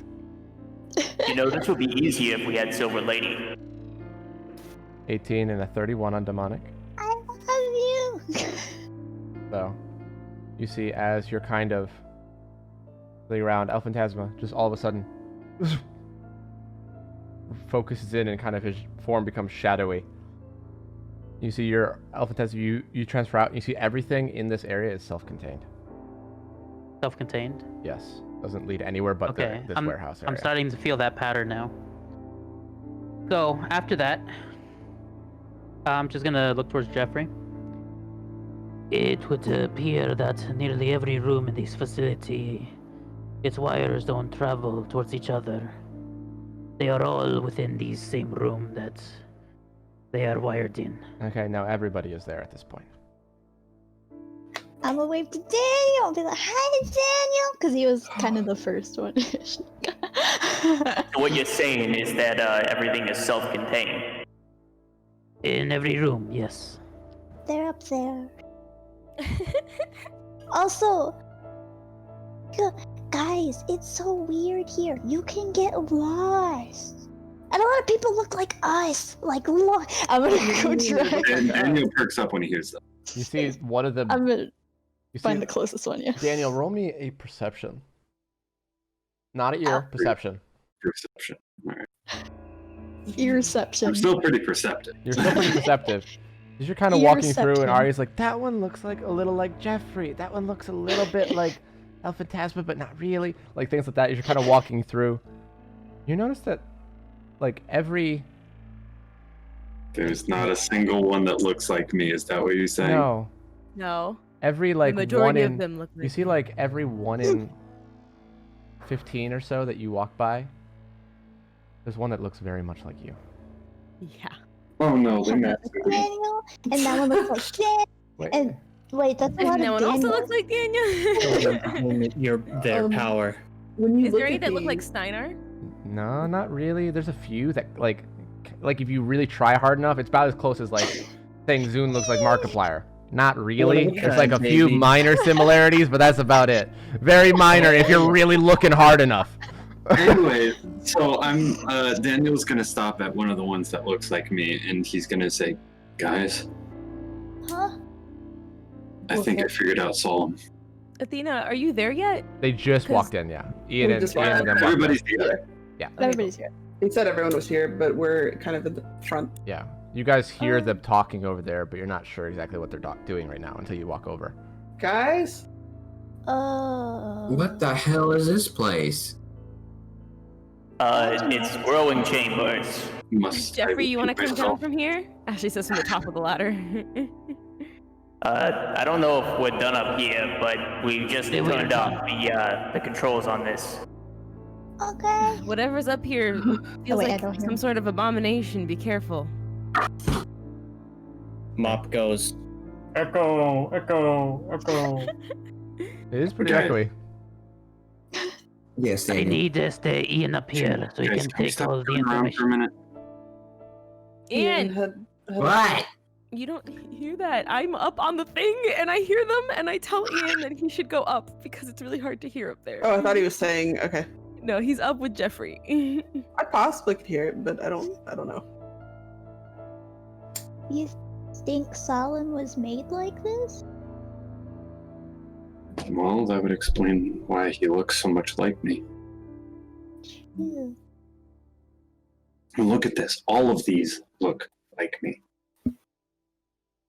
You see that he points at one that you're in front of, then walks like 30 feet over to the other side, and there's another, and he finds another, and then another, and another, and another, and another, and they're all very similar, but not quite the exact same as him. There's like a Why couple are things they- that were changed, almost deliberately. But why are they prioritizing people to look like you than any of the other ones of us? Think about it. I was part of their earliest programs of creating the perfect assassin, the perfect warrior. They were trying to make an army. Are you one of these, Daniel? I am not.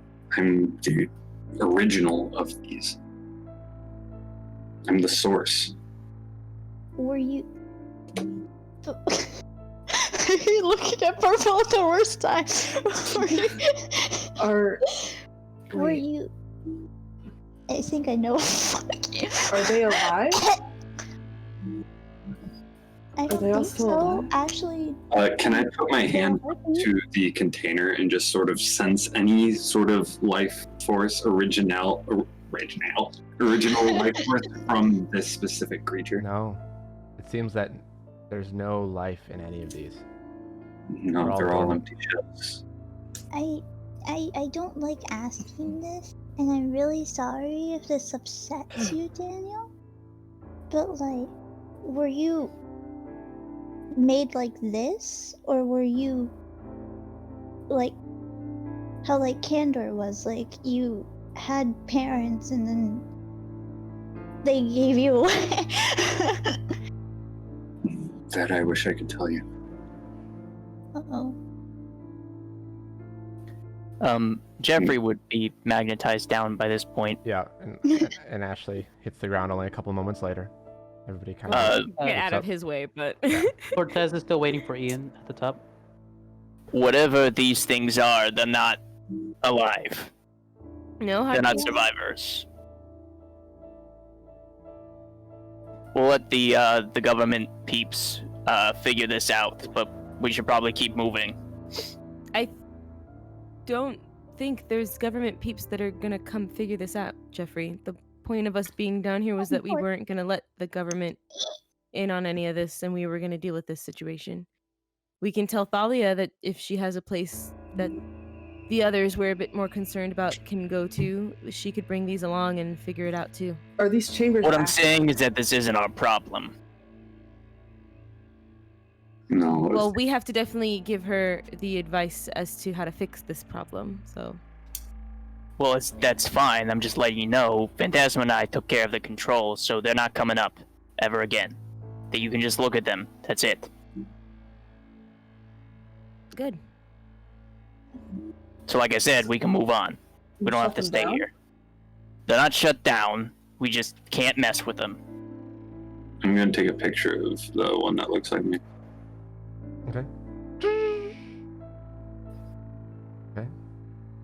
I'll keep note of the room so that we can let Thalia know what's up. The one that looks like Phantasma, does it look like Phantasma with a mix of something, or does it look like Phantasma was altered slightly? It just looks like it's like if you find someone, like if someone, it's about as close as if someone took a picture of someone that looks like you, Kostya, in real life and said, hey, this looks like you, and you're gonna go, not really. Kind of. It's a doppelganger. Yeah. Gotcha. Nothing too crazy. The I exception wasn't of sure the if they were Daniel one. mixing genetics or what they were doing. No. There's like one that has like a similar nose and facial structure to El Phantasma, but like the jaw and cheeks are completely different and vice versa. But like it's just like maybe a few things here and there. Hmm. Okay. So moving on from there, you see that you find one of the last places before the big Wait, section. did Ian go up and do his? Yeah, we need to Oh, get sorry. the info. What is Ian doing? I don't know. Well, I told Ian Ian to come wasn't- up, but I wasn't sure if Ian went up or not. Ashley no, was he on top didn't. of the ladder, and that's why Ashley said, "Hey, Ian, come over here." And he said, what? And then nobody responded. Because you guys are all trying to talk at the same time. You need to let each other finish things before you do the next one. Okay, so now we're continuing from there. Ian said, what? Over towards Ashley. Come over here. She will. Okay. Mhm. I was more insinuating, why am I coming over here? El Phantasma wants you to do something up there. I'm literally on the ladder of a hole in the ceiling that Jeffrey came out of. Okay, but I was thinking more specifics. Now get off the ladder. I'm going up. She was already down by now, if Jeffrey's down by Yeah, now. he stands by his statement. I stand by my statement. Okay, he goes up there, meets El Phantasma at the top. Cipote, I need you to gather all the information that is in this panel. Apparently they Okay. have surveillance. But first, I'm gonna need you to call me by my name. Robot. You can do it, buddy. Just say it. Job. And he's gonna start walking away. I cannot do the job until you say it. He continues to walk. Does not. He's climbing down the ladder. I'm gonna wait for him to climb down the ladder, and then I'm gonna do it. And then I'm gonna be like, all right, it's your loss. Okay. El Phantasma believes right now that Ian does not do it. Maybe. Maybe not anyway. Maybe not, whatever. I'm not dealing with Yep. that right now. Gotcha. So, Ian, there's only live camera footage. I don't know what he plans on doing with that. I mean, look in, I guess, and see what's going on. You don't expect to find anything, but Okay. I mean, there's nothing like, there's no like files or anything like that. It's all just camera footage. Does he But take some I mean, I can pictures? look Does he? Yeah. Okay. I'll look at the footage and take some pictures. I don't expect to find anything, but if I do, then Okay. you know. Roll me investigation. Take the video files with him. They're not. They're like Obviously. live streamed files. I mean, like that, and there's like you could download. So there's certain- nothing recording. It's just the video Mhm. camera is constantly going through. Mhm. Okay, cool. Yeah, yeah. There's no other information up there though. Nope. I mean, I think you Like would've said just it if there like was. there's like where I each think of that's them why are. El Phantasma wanted you to come though. Like there's where each of them are, but there's nothing like else. It's like Ian could have found the recordings easier than Phantasma could have, though, if there was recordings. there are no recordings, and he finds that. You look through, and you kind of also notice too that there are some that look more like Daniel than others, as you're kind of flipping through. Then you head down. Actually, Okay. nah. I'm not gonna do it. Okay. Then you head down with the rest of it, and you all start to head out there. You see that the next area is the science lab. And there just seems to be a bunch of different test tubes and areas where experiments, smaller ones, not ones that need entire rooms, are taking place. But as you walk in, we'll take a small break.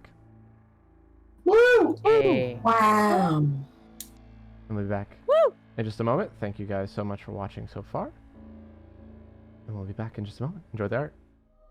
You guys have walked into the science lab after exploring the power weapon and the growth chambers. So, going through there into the science lab, it seems like a lot like a traditional science lab where there's different test tubes, different petri dishes, and like a bunch of different stuff, as well as a few things you don't recognize, but it seems to be smaller experiments on a much smaller scale that don't need rooms to figure out what you need to do or what they want to do with them. Excuse me. But there is a kind of back area after looking through a lot of these things that are private offices with different names on all of them. The names being Martin Wong, Kennedy Uman, Alina Grimes, Jonathan Arconso, Tabitha Scorsese, Dolan Atago, Gilbert Jones, Oriah Dempsey, and Quinn Sethrow. I believe these are names that you've already seen. Yes, they are. I have them written down. That's why I started flipping through my book. They were names that we saw right before we went on the elevator. The elevator is not far from this either. They were in the lab's offices, so we've already seen these. You have not gone in these rooms. We haven't gone in them, but Yeah. we've seen them. Is there one There's labeled no- Elias Burrows? You could roll me a perception or investigation. Okay, because I have one written down for him from earlier. Can I help for advantage? Sure. Can I sense if there's any heartbeats, and if not, any dead bodies? There are behind some these doors? below you, but not in these rooms. Yeah, I've been sensing the ones below me. That's fine. We're not on that Okay. floor So yet. 37, with the help of Ian kind of looking around, you see that there is his room that you saw before, but it's, you notice that the name on the door has kind of like been ripped off, and there's a huge claw mark that goes through the door. Nice. This was Elias Burrows. Elias Burrows. We passed by this last time. We should check this one out. She's looking at Ian. I'm gonna go in. Okay. You know, we'll follow. I'm right behind Ian. I'll stay out in the hallway on watch. Jonas, make sure you're remembering some of the things Ian did last time, just so you know. Anyway, so as you go into Elias Morose's room, you see that it's a bit of a mess. And you're not exactly sure why. There's like stuff strewn about, things thrown onto the floor. The desk is like flipped over, seemingly maybe in anger, or there was some kind of fight in here. But there is paper, research, and things like that all over. I would like to gather those. Some of the topics that Elphantasma immediately finds while doing that seem to be on demon communication, demonic research in general, living metal improvements, demonic research, cloning, as well as you read the name on top of one of them, Eleanor Butch. And is there any significance with Eleanor Butch that I'm seeing? It's roll an investigation check. Second. Investigation. Oh wait. I'm on editing.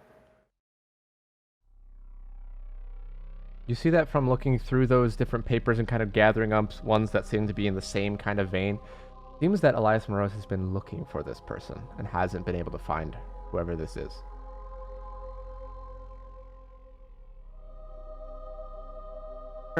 Does it say anything specifically about who she is or what she does? Let me get my notes just so I'm as accurate as I can possibly be here. Basically, what a lot of the things talk about is mainly just sightings of her, and she's been over Arbel, across different parts of the country. A lot of the ones that are more recent are very kind of spread out, and there's not too many like dates that are near each other. Like there's one that was about 6 months ago, and the next, that's the earliest one you can find, and then the one closest to that is about a year away. And then you see that there's another one that, like, the really old ones are from early 2000s, maybe a little bit later, like 2020, 2030, around that age. There's a bunch of them. And as well as around the 2060s, 2065 specifically. There's a bunch of different sightings of her.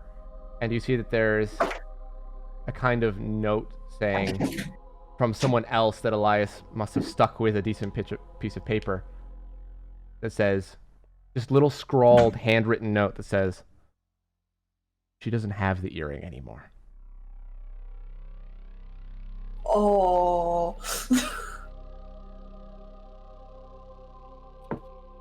Okay.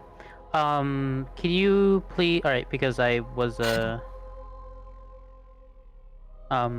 able to get this all. So what was the other topics on with the Morose papers?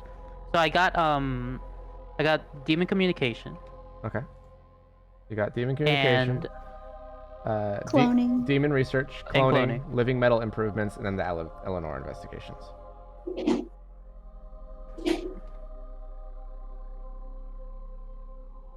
All right, thank you. All right, I don't know if Ian wants to do something while I'm taking this down. Okay. 1 second. Okay. I will be taking these files with me, by the way. Okay. Anybody else doing anything? Is everything okay? Got it.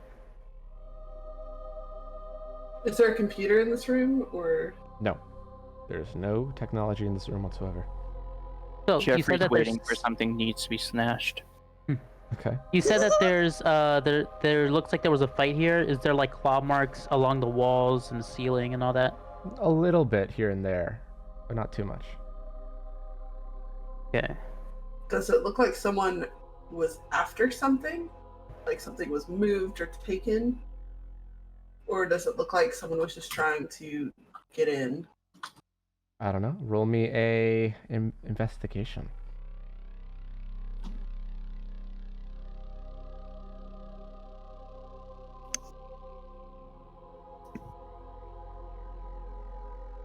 Okay, 27. You see that from what it seems that someone, considering where some of the drawers are, some of the claw marks, someone was looking for something. Does it, following the claw marks and stuff, does it look like they found whatever they were after? It's hard to tell, but doesn't seem like it. Okay, so to take that a step further, going through all the drawers, do I find anything, a locked part of the drawers, a hidden panel on any of the drawers, small boxes, anything that would be like not look like it was meant to be there? Roll me another investigation for the drawers and desk and specifically. It seems like with that, nothing. No.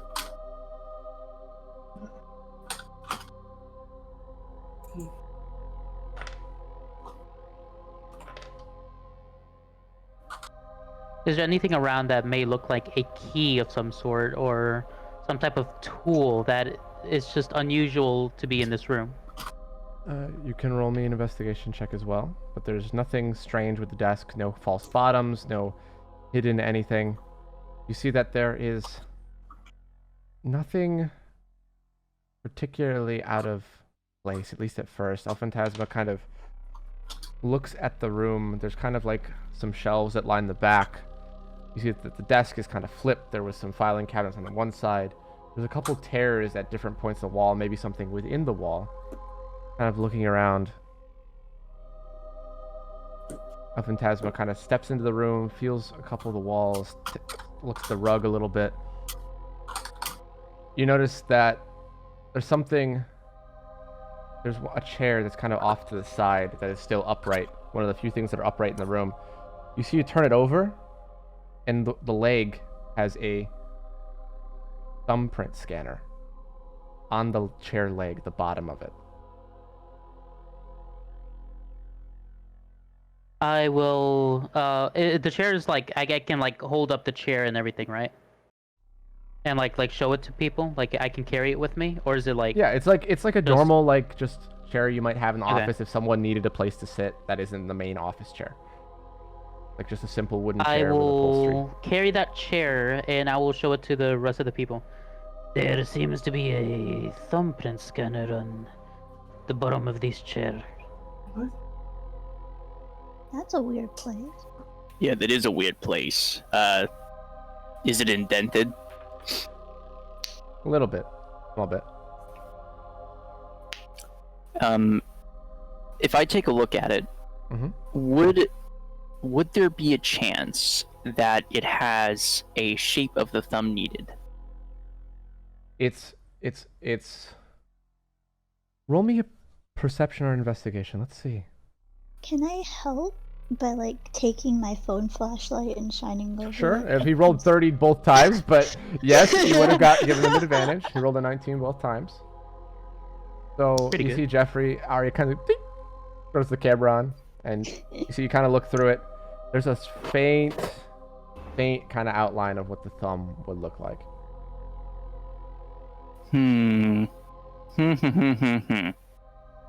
Okay. I'm gonna try something. Okay. Okay. This is gonna be inspired action. Okay. If I made a thin, almost thinner than tin foil layer of metal on top, I could theoretically track the imprint and make it deeper. Okay. We can roll me a Almost concentration. forming a mold. Yeah. I want to form a mold, essentially. Concentration or focus for me, please. You're so smart. Can I precog him if I see him trying to do something with his abilities? Sure. Advantage as well. 16. Can I give advantage by moral support? I rolled a 2. Yeah. 16 was what you end up getting with, so the 5 because they precog. And you see that you're able to, what you think you get as a mold, it seems pretty good to you. So it seems like it's ready. He'll hold up the little sheet that he has. Well, I got the thumbprint that we need, but we probably need some DNA or whatever. Ash, this one's yours. Huh? She says from outside. You're just like just walked in. Any DNA off where the thumbprint was? I don't know if you can, but you're the blood master over here.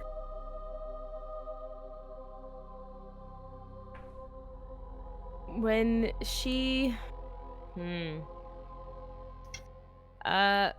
Wait. When she tries to detect the area, is there blood within that print? You see that there is... Or is it an oil fingerprint? You see that there is... I'll work around it, but... On the actual fingerprint there, it's oil based. But Sadie, what? it's oil. It's oil. It's not blood. That's what you get from there. But however... Sorry, someone sneezed when you said that. Gotcha.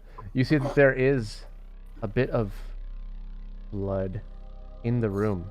You see that on the cot of one of the pieces of the wall that is broken, there's a little bit of blood.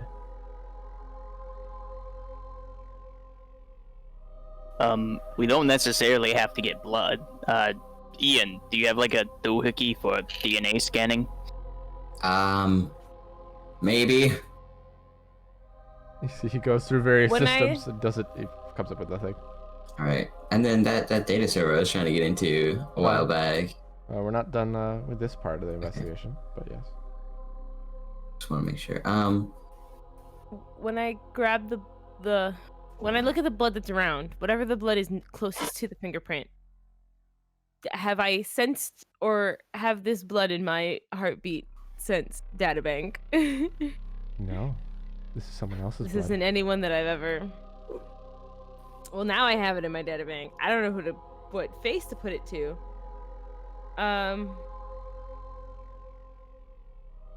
But it's human, right?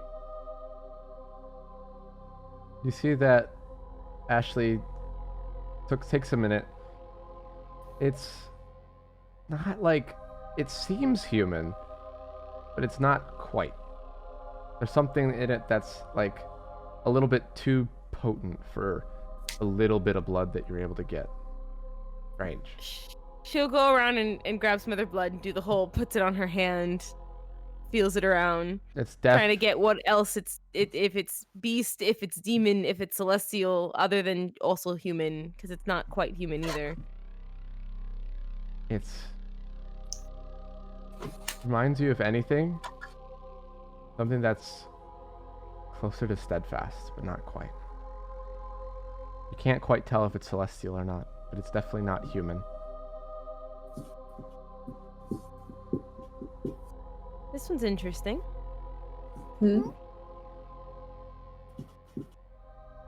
What's up? I'm not sure entirely, just because this stuff is a little new to me, but this might be celestial. Why would Celestial's blood be down here? That's what I'm thinking. Yeah. If this blood belongs to whoever you guys have the fingerprint of, this is a really interesting interaction Moreau's had in this room. I'm not sure. But I'll keep this one in mind. If we ever sense this type of blood again, I'll know whose it is. Don't demons and celestials hate each other? Why would... Unless that's what caused the claws. Hate is an interesting word. You're simplifying something that's a lot more complex than that. Okay, well, if nobody has a solution to get some DNA onto this mold, we're calling it a mystery, and we're gonna move on. What's interesting to me is there might be a celestial we know the name of that might have wanted the help of someone with as much malicious intent as they would themselves. So we should probably keep that in mind. Yeah. He might have made some alliances with some celestials that could be bad.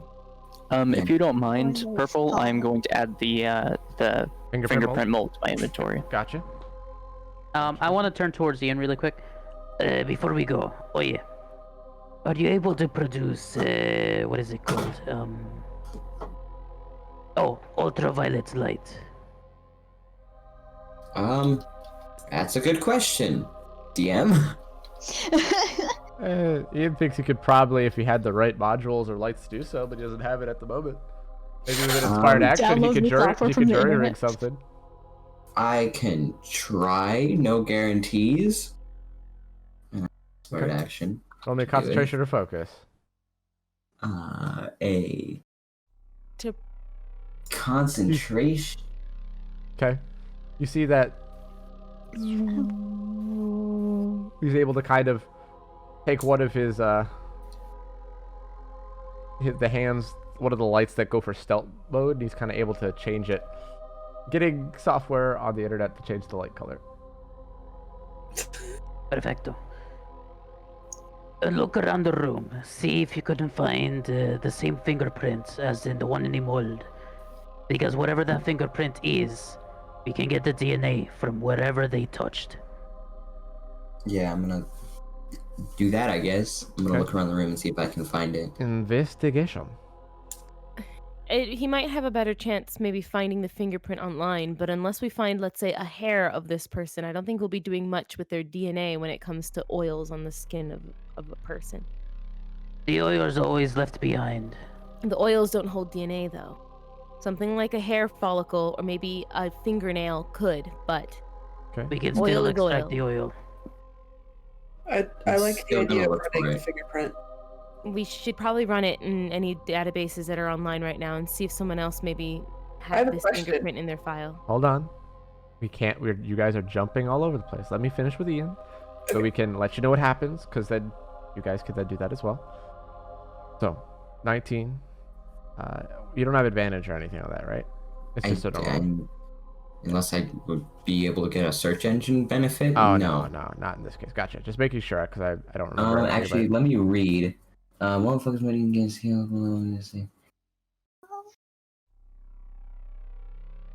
I think I'm getting stuff confused. Okay. Yeah, no. 19. No. You see Ian looks around. He doesn't really find much. He finds some basic fingerprints that could be where something is, but it's not a lot to extract. There's like a little bit of oils and things like that, but not much. But can I try and examine the fingerprints closely or no? Yes, you can. Roll me perception. How many different sets of fingerprints does he find? He finds he finds like 6 different sets of fingerprints, but the main one he finds matches the one that Jeffrey has in the mold. He's able to define it this way too. I have a question now. Yes. I have this thing called adaptive form. Could I inspired action to try and get the same fingerprint? You could try. Roll me a perception or investigation. Whew. Let's go. You see that Ian kind of comes over, takes the mold, concentrates for a second. You see his body, and you see the finger changes to match that thumbprint very closely.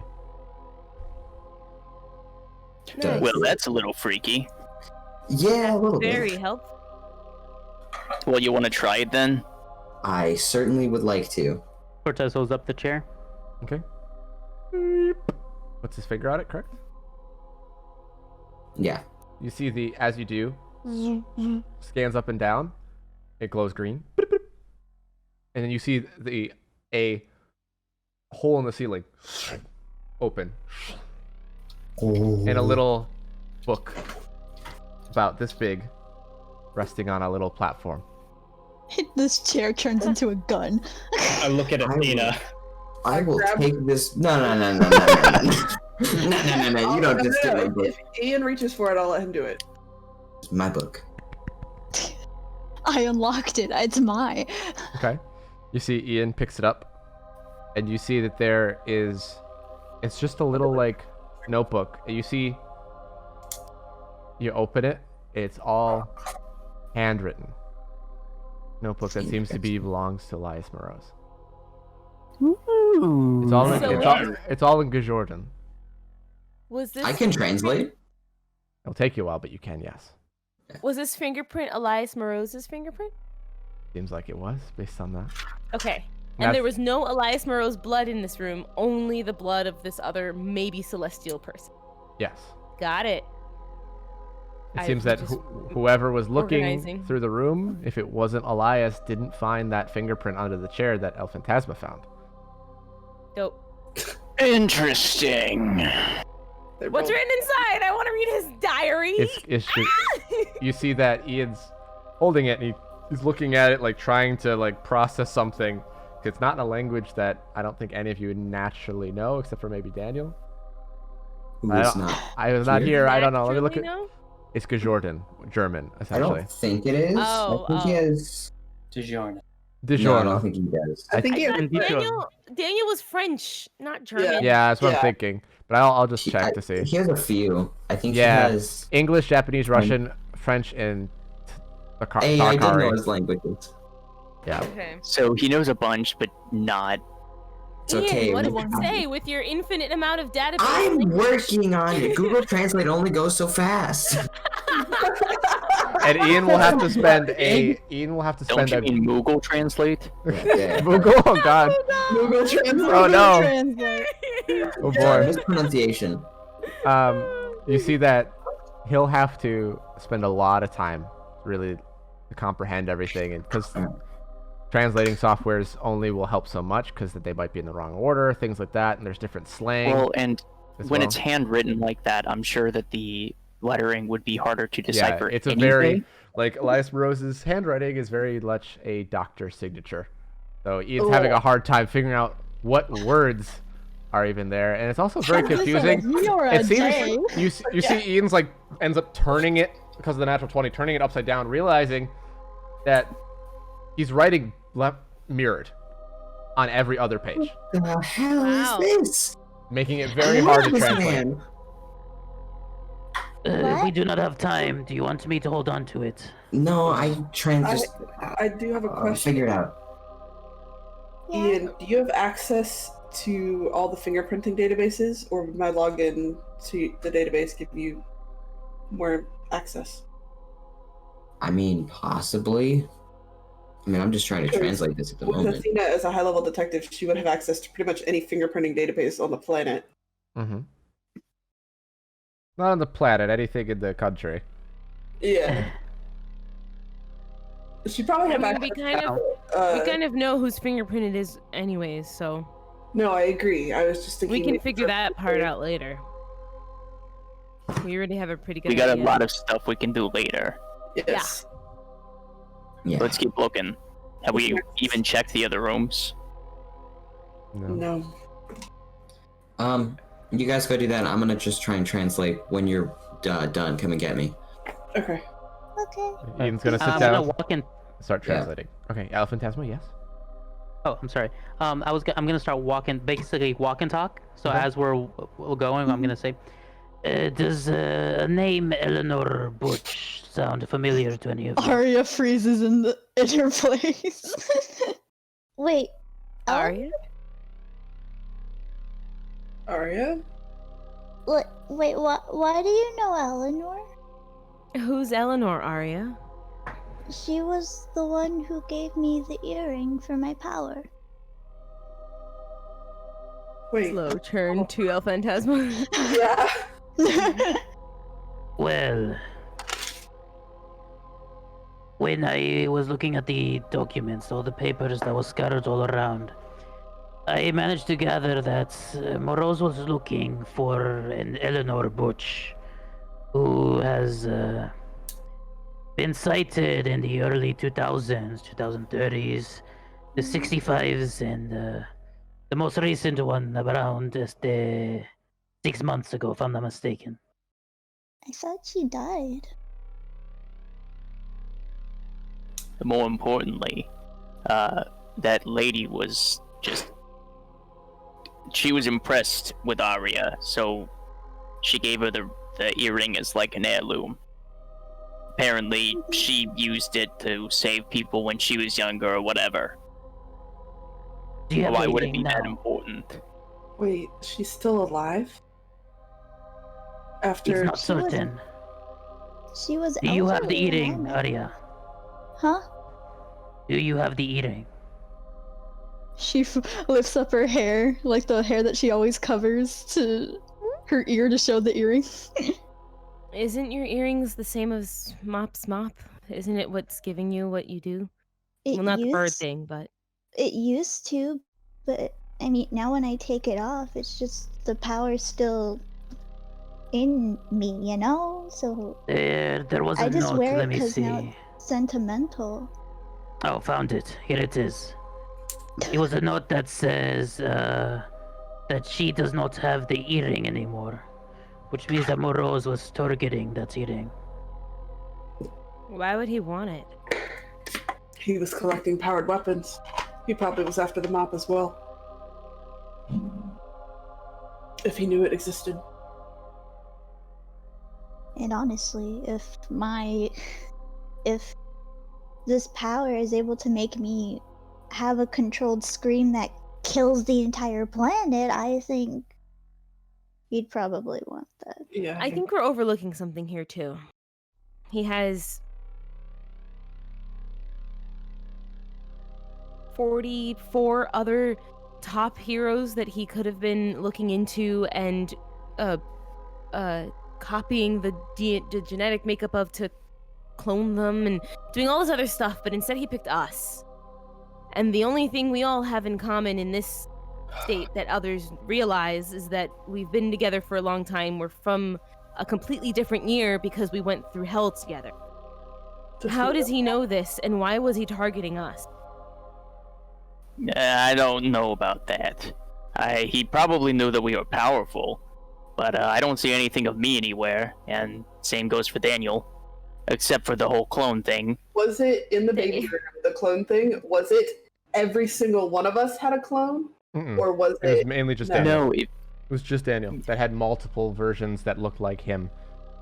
And Was Daniel there- would also There's say, people that look like Arya. there's There's like people that look like kind of, Ashley, it's like there's kind people of. What Purple was saying was just that there's a lot of different genetic makeups everywhere, and that some happen to look like us. They're definitely not genetic deviants. Oh, okay. But It's- Daniel's like the That's what I wanted closest to one. clarify. Yeah, Daniel's the only one that you look at, you go like, that's way That's- too similar. That's literally Yeah. Daniel with a slightly different hair color. Phantasma? Yes. Did they say where the last sighting was? Did it, DM? You see that he kind of looks back through, and you see that it says it was on the east coast, Uniforta. East Coast, Uniforta, and that was the 6 month ago one, right? Yes, and that's the furthest, the most recent incident. Most Yeah. recent, yeah. According to these, the most recent sighting was East Uniforta, 6 meses, 6 months ago. We can definitely look into it. Later. If yeah. she's trying to avoid people, then she wouldn't have stayed there for very long. But it still begs the question how she lived this long. Yes, it does. Where'd you find these papers, When by I- the way, El Phantasma? They were scattered all over the floor. I picked them up immediately as we went in. I'm Alliance gonna When I'm That's gonna fine. head back and hang out with Ian for a bit just to make sure that he'll be all right. I don't think we should be left alone in these halls. You guys can go on ahead though. We'll be with you. We'll scout out the rest of the offices and come get you. Yeah, once we're done Sounds good to looking me. through those, we'll reconvene. And call us if you need us, and I will head back to the room with Ian in it. Okay. when I met her, she was old. Like, no offense to her, but she was old. I guess we'll start at the Martin Wong and work through Quinn. Okay. We could also split up and conquer. Yeah, we could go in groups of 2. Okay. What groups are going to which rooms? There are. You didn't. There oh, are yeah, go 1, ahead. 2, 3, 4, 5, 6, 7, 8, 9, 10 if you count Elias Morose. Morose. So 9 without the Elias Morose. Jeffrey's just gonna go to the very end of the hallway and start working up from there. Okay. Okay. Phantasma, why don't you start in the next room and I'll take Mop in this one. Está bien. Okay. So. If Steiner's there. I think Steiner already and just got back. Or, yeah. Okay. So, So you see that Jeffrey. Is anybody going with Jeffrey, or is it just Jeffrey in this room? Hi. I assumed Arya was going with Jeffrey. Okay. You see you and Arya walk into Jonathan Arconzo's room. And you see that his room is neat and tidy. Nobody has ransacked it. You see that there is a computer in this room. You see that there is a bunch of different shelves for files and things like that. There's a few books on the table, as well as like a tray for incoming and outgoing paper. Things like that. More like Jonathan Wrongso, am I right? Here, I'm gonna mess with the computer if you want to start looking through the drawers. Okay. Yeah, I'll look around the room. Can I boot the computer up? You see you boot it up, and you see that it needs a password. You see, I'm not great with the technology stuff. So, using my earpiece, I'll go, whenever you get the chance, Phantasma, there's a computer in here. Okay. Está bien, I'll be there when I can. Okay. Does Jeffrey or Ari look about anything else? Yeah, I'll look at the in and out papers while Ari is going through the different like filing cabinets and stuff. Okay. So just anything particularly pertinent to us. Or anything that's like really important that we must know. That's not like sciencey stuff, like, oh, they did this and this with this chamber. Crap. Athena would, when she hears the computer, she'd ask, whose office are you in? Jonathan Arconzo. Arconzo? You mean Arconzo? There we Was go. it the one who did the thingy? Need a book. The Hellgate? Yeah, that's why I'm saying he's wrong. This is a joke. It was funny. Okay. Trying to be in character. So, looking over, have both of you roll me investigation checks for. Remind me what you're each looking through specifically. Specifically, I am looking through the in and out papers that you said were on the desk. And Arya's doing the filing cabinets. I just didn't know who was doing which. Gotcha. Yeah. Thank you. A 30 for your investigation again, and a 9 for. Okay, so while Arya is kind of just like. I can't read his handwriting. Thumbing through, trying to read his handwriting. Jeffrey, you kind of look through the in and outgoing papers, and you see that the main thing that you find first is a ledger that kind of goes through all of what are listed as lower level demons, or grunts, as he's already seen. The imps, the desire demon, that is labeled as desire demon, only equals 1, and that's the burning short sword in margins. And you see that there's also some information on it. You see that a bunch of tests have been done on ways to activate the desire demon. However, all of the people that have tried to activate it have died. And the only way that they've been able to see the way that activating it is they stabbed someone through the heart with it. But then their body exploded into flames and became a mess of cinders. And they've said 6 people have tried it and all have died. Okay, so just so that I don't forget it, which item was it that was linked to the Desire Demon? Desire Demon. Actually, here I should be able to post this. Let me just read through just so in case. Yeah, I can post this one without it. Okay, giving spoilers. that's good. Desire Demon.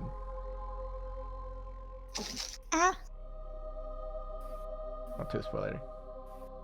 Okay, you see that they have 2 trigger demons currently in their possession, marked as trigger demons, and they silver goblet of ice and cold water, and a red goblet filled with boiling blood. There's also a sub portion that says that they previously owned another trigger demon, but they said that's somewhere in the filing cabinet. Or information on that anyway. Gotcha. And you said that you were gonna post the thing. Okay, good. All right. I did. Yeah. I posted it in the Super D&D chat. Can I try one more time? I mean, you're trying just fine. You find a couple things, like you pick that up, and it has something about demon grunts and about a incident that apparently they had with one of the guards, and they like hurt one of them, and then they have to file for medical transport. It's like kind of interesting, but not that useful. Then you find another one that's kind of a similar thing. You see like a couple tests that they've been done with transmitting, putting human DNA into demons, and it seemingly has some interesting effects. Sometimes it makes it so that they are more substantial and stronger in the human world, and sometimes it makes it so they're not as strong and it kills them. It seems that there's a slight subspecies are difference between different grunts. They're trying to figure out what those subspecies are.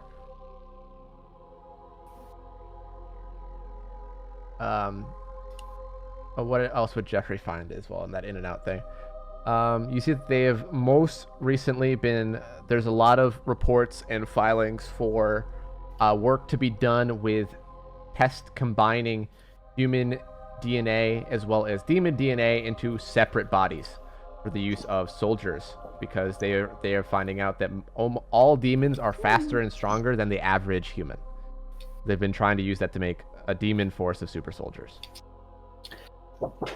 Sounds familiar. You see that he specifically has been told to work on different forms of communications and reworking the designs for the Hell Portal.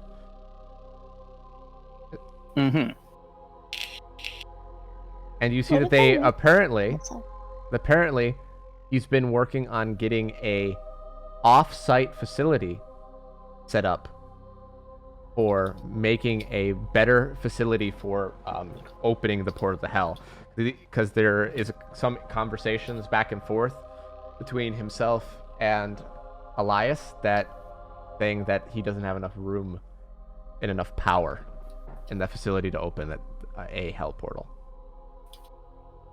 Okay, so just to run over the bullet points so far, it's the Desire Demon part with the stabbing yourself. They have a goblet of ice, fire, and boiling blood, all linked to Desire Demons. Okay, so just to clarify, silver goblet of ice cold water and a red goblet filled with boiling blood. 2 separate items. Okay, I see. Yeah, and they previously had a third trigger demon. That more info on that is apparently listed in the filing cabinet somewhere. And then with the reports part, it has to do with human and demon DNA for soldier creation and the offsite facility for the Hell Portal had a request put in so that they would have more space, yeah? Yes, that is correct. I just want to make sure I have it all down for when I need it. That's good. Let everybody know. Got it. What do I find with the books? You see that you go from the filing cabinet to the bookshelves? Yeah. You see that they're actually any kind of mythology that deals with demons, any kind of biblical resource, any kind of other religious resources, are all that bookshelves. Anything that has any kind of mention to demon. Ew, they mentioned the horseman! Ew! What? In the book. What this book? is the Bible. This makes sense. Never mind.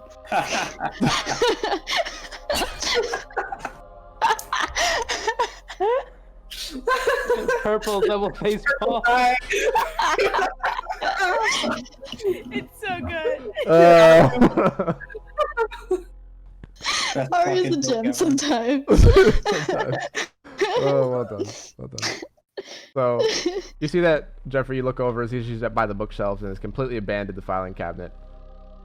Not finding much in there. The file ones, they mentioned a lot of demon stuff that we kind of already... From these papers, it looks like there's another trigger demon in there that could be of use or something.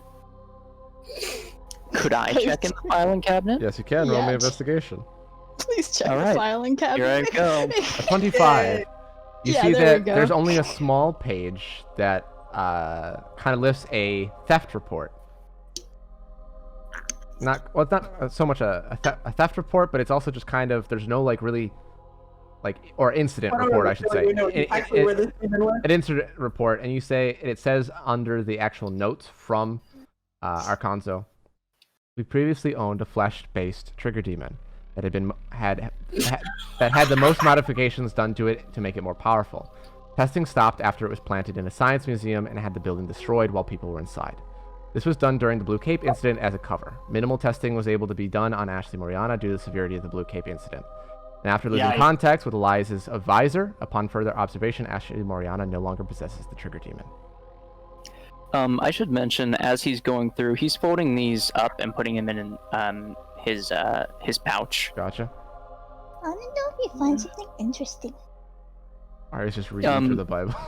Yeah. I'm assuming I don't need to write all that down. No, I'll post it. Nah. Can you reread that so I can intricately stare at every single word in that passage? Thank you. Did this happen? Okay, thank you. Real life? It looks like this paper here talks about the whole Blue Cape incident as a cover for Ashley's testing. I don't know. Actually, I'm gonna take the paper and read it. wait, actually, before I do, she's like, "Can I read it?" I'm gonna leave this for Ashley for right now. She'll probably give a better story than us speculating. Oof. Okay. Oof. So, Jeffrey also finds in the filing cabinet if he were to keep looking, or does he end it there? Oh no, yeah, he's going through the entire thing. Okay. Because I'm not great at this. So you see that there's kind of just like there are a lot of what Arya was finding, a lot of just reports of, findings of what they have, of more detail from what you kind of saw at that, like just those shelves on the desk. That it's just a lot of like, oh, this demon was tested and it proved this result. Oh, we gave this demon, filled about 50% of, like about a quart of blood of human blood inside of a demon, then vice versa and things like that, and all of their findings, and a lot of them are very similar, and most of them end up with either the demon or the human winding up dead or in a comatose state. That's why they have modified and started going to combining two sets of DNA into a separate body, which has been proven much more useful, and they've said that they apparently have 12 active units. So 12 active demon-human units. Yes, that are made separately, probably in the growth chambers that you were in before, and already have been activated. Got it. One thing you find that's kind of in the bottom filing cabinet, way in the back, small little folder that's almost looks like it's been forgotten about, is there's a slight just excerpt about saying there's like an executive order on the front of it from Elias Morose saying leave Zoe alone, no further testing is to be done. Leave Zoe? Zoe alone. Z-O-E-Y? Z-O-E. Z-O-E, got it. So, and then you see, looking into it more, it seems that whatever this demon was, she kept escaping from, and they didn't know how. And then it was moved to no guards or any personnel were allowed to talk with her. And then it got to the point where she had to be kept in suspended animation at all times, with her wrists, ankles, and straps around her head to keep her in a permanent suspension. All right. And she is to be kept in a separate chamber, only marked with her name, and to not even be looked at. Got it. You're just gonna hear a bunch of name. Yeah, I was about to say, you're about to hear like a bunch of Jeffrey, I found Daniel's name in the Bible. What you reading?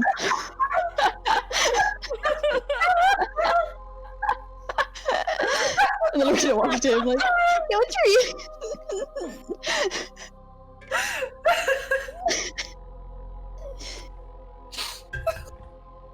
All right, I think we're done here.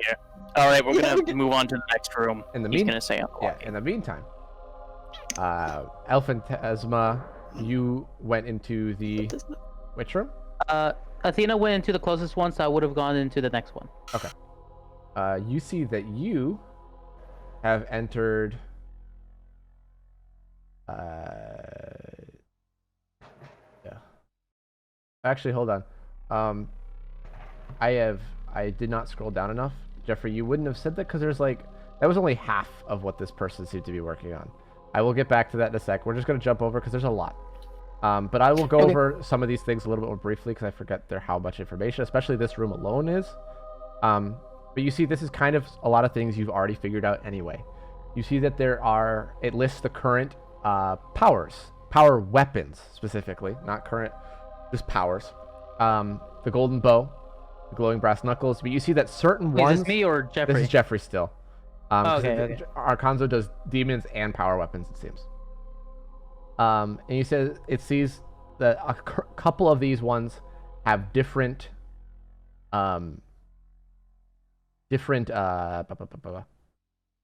information that they've gathered from testing. The glowing brass knuckles, they seem to be able to be unlocked by putting them on and punching something.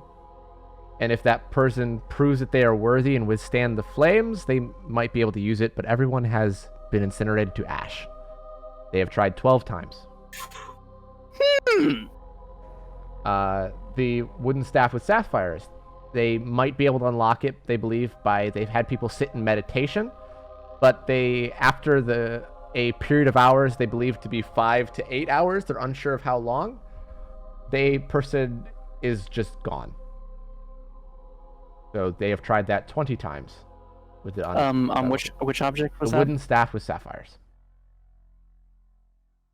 The emerald encrusted shield, they said even when it's not active, it acts as an unbreakable shield. As well as the golden bow, they said it acts as a normal bow if you put an arrow in it, but it doesn't seem to have any extra effects. The pincushion, they've tried a couple of times, only 3 to be exact. And they say to activate, they need to put all 5 pins in each of their fingers on one hand. And if they survive, they'll be able to use the power. But however, the person hasn't died, but all of their muscles have been removed inside their body. Oh, Nice. dude. They said they've tried it with 3 people with no success. And you said the only thing they know about the trident is acts as an unbreakable trident if not active. But then you find another thing in that same folder, that there are 2 instances of previously owned power weapons. The silver mop is a very powerful weapon previously owned by Moreau's Industries before it was stolen. While being tested on, we found that it could change shape given the right stimuli. It could not be wielded by anyone effectively. The natural state is currently a mop. The most base form, however, seems to be that of a silver heart. It is currently in the possession of Steinar Stevenson, previously owned by Richard Stevenson. Further observation is required. And were there any other previously owned ones? You said there were 2. Yes, the other one is Earring of Screams. The Earrings of Scream was briefly in possession of Moreau's Industries before it was stolen by Elias's colleague, Eleanor Butch. Very minimal testing was done on this earring, but from eyewitness accounts from Elias Moreau's and our own observation on Arya Becker, the earring grants the user the ability to release extreme amounts of sound that can be done with a higher level of control. Further observations in progress. Sorry, did it say anything about the book? Nope. The book isn't even listed. Huh. Interesting. Watching Arya. Getting hugged. I'm just keeping all the important papers in a stack. Okay. Because as much as I'd like to say that Jeffrey would remember this, he'd probably just want to show them the papers. Yeah. You're getting hugged. just so you know. It's the hug of love. Okay. So he kind of then, like after a little bit longer, then he would say, "I think we're done here." Now going over to El Fantasma. He finds himself going into Dolan Atego, which he covers what seems to be ice stasis chambers, testing examination chambers, and science labs. Wait, what's the name? Dolan Atego. Sorry, Atego. I'll put this one in the chat. Okay. I want to see that. Stasis chambers? So, Okay. ice stasis chambers, testing examination chambers, and science labs. It seems that Ice testing. Wait, I'm sorry. Ice testing. What else? ice stasis chambers, testing examination chambers, science labs. Okay, got it. It seems that he doesn't do a whole lot of testing himself, but he does take a lot of tests that are given to him and does those on the testing examination chambers. And he's in charge of maintaining both the ice stasis chambers and the science labs that you were out before, making sure that nobody's hurt, people have the right equipment, and that the right data is being stored and managed and brought to the right places when it's required to do so. The ice stasis chambers are mainly for holding individuals they want to keep alive but are unable to use at the time. It's also they're able to use it as a prison for a lot of demons, because they found out that most demons, if frozen, are unable to escape or die or be able to use any of their powers. Okay, second. And also the testing examination chambers are just whatever tests that are given to him. A lot of these come from all over, like the power enhancement chamber, some minor tests from the daycare, some minor artificial intelligence labs, cyborg, demon testing. Like, he does all of it, and in most of those, the information isn't stored, but there's a bunch of reports of what he was told to do. For instance, take this human being and transfer about half of their blood's worth out and replace it with this specific DNA, report the findings. And it's a lot of that. Nothing too crazy. But however, the one thing that you do find is you find the tests. There are a couple tests that are very, very, very old that he seemingly took over from someone else. There are reports on Daniel Erickson, and you see that that Elias Moreau's, after such effective power enhancement tests, took him out of control of anyone else and used private projects, and no more information was found. Other than that, Daniel was the most susceptible to power enhancement testing very, very early on.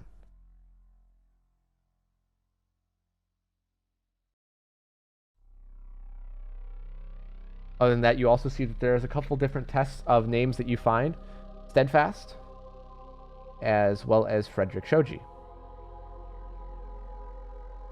You see that for Freddy, that they simply did a basic procedure to test the extent of how far his powers could go, which seems to be minor radiation as well as electrical and energy transfusions.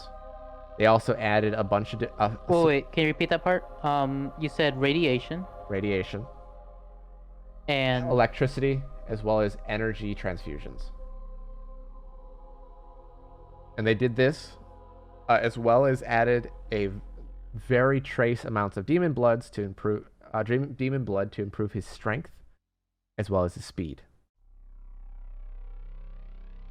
And they see great success on Frederick Shoji. More tests to come when the body recovers. Okay. Steadfast, and then on Steadfast? They say you see that there are a list of 25 different tests. Some of the ones that you saw that worked for Freddy, like the radiation, the energy, demon, all of that, all just either injured him or did nothing. And they said that further They need to be further advised of how to proceed.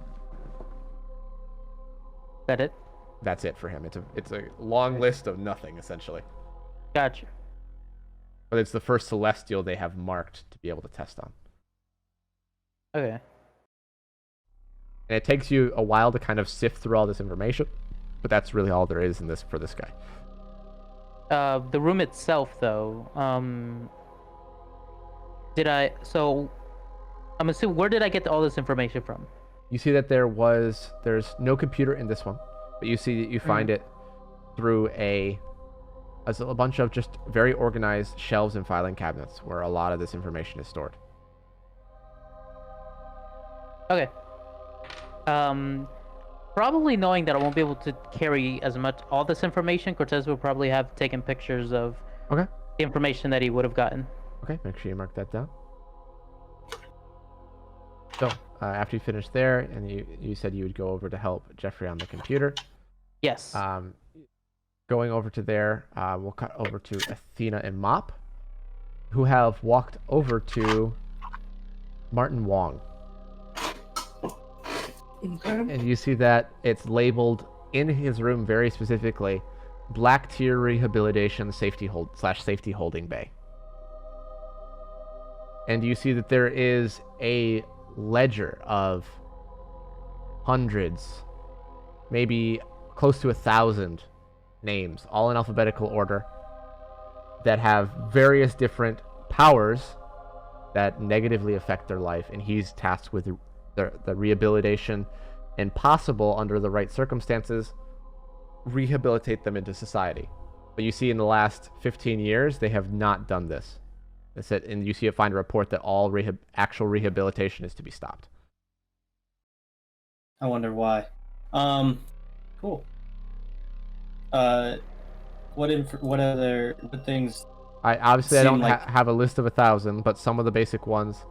Aaron Everett, that seems to have every food that he touches is poisoned. You see Adam Rowell, every time he falls asleep, his bed starts on fire. Addison Freeman just starts growing fungus on her skin. Barry Lawson, his skin is made of rock and it constantly erodes and crumbles to the point where he needs to be kept still at all times. B. Johnson, her skin rusts for no reason, as that they are able to determine at the moment.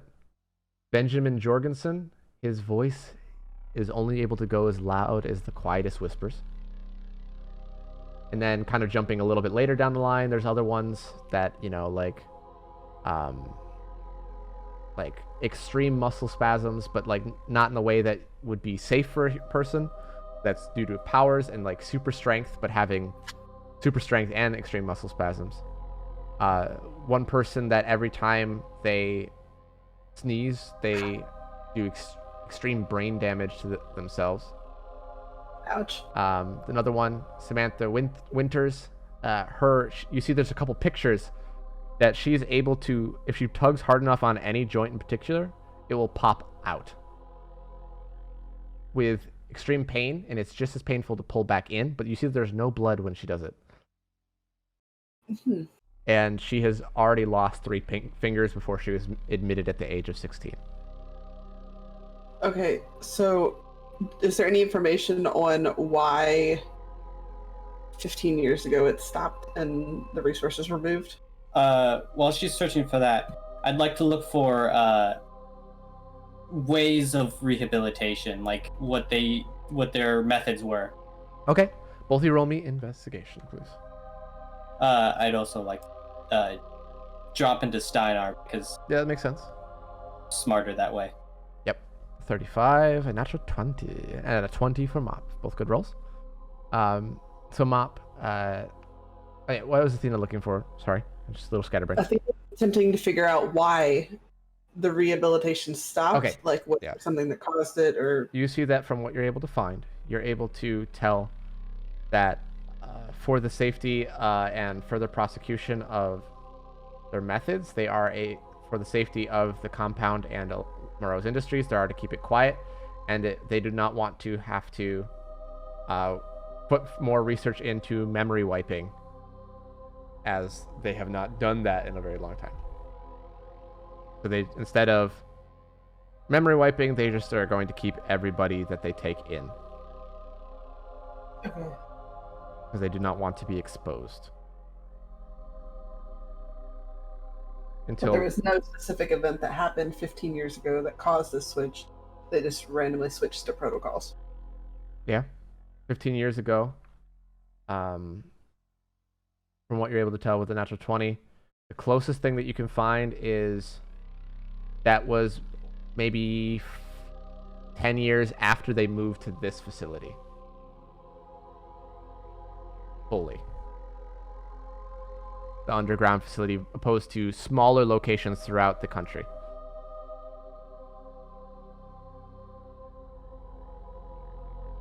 So, Mop, however, what you see that some of the ones that have done, like Samantha Winters, has been given a full body joint system that makes it so that she has basically little straps around each of her joints so that they can't be pulled off. And they said that from Martin Wong's report that he was given is that she could return to society when they are given the go-ahead to do so. Other ones, like for Benjamin Jorgensen, who had the quiet voice, they were able to make a device that would amplify the sound of his voice. Fairly simple. They are still working on. There are other people like Adam Rawl, who sets the bed on fire every time he falls asleep, giving him a fire protectant suit that is comfortable to sleep in. That in a smaller, more functional one for day-to-day use, just in case he were to fall asleep throughout the day.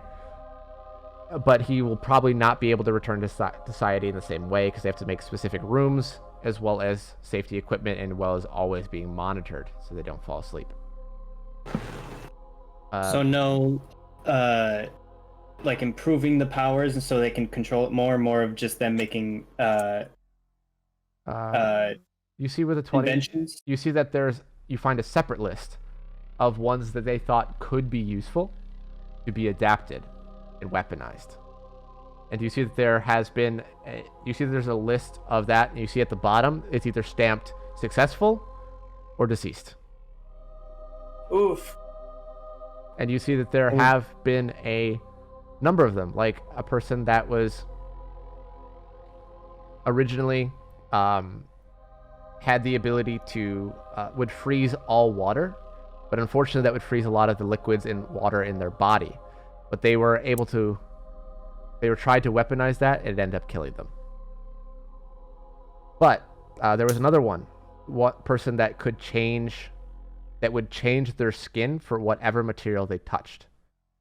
And they were able to make it so that they had control of when they wanted to do it, when it was amplified, and it was able to be weaponized. And then possible cloning could be done. Things like that. Got it. And it seems that from all these reports, this black tier is of 3 sections: rehabilitation, public safety, and self-harm. And Martin Wong is head of rehabilitation, and he does a lot of talks with Kennedy Uman, who does public safety, and Alina Grimes, who does self-harm.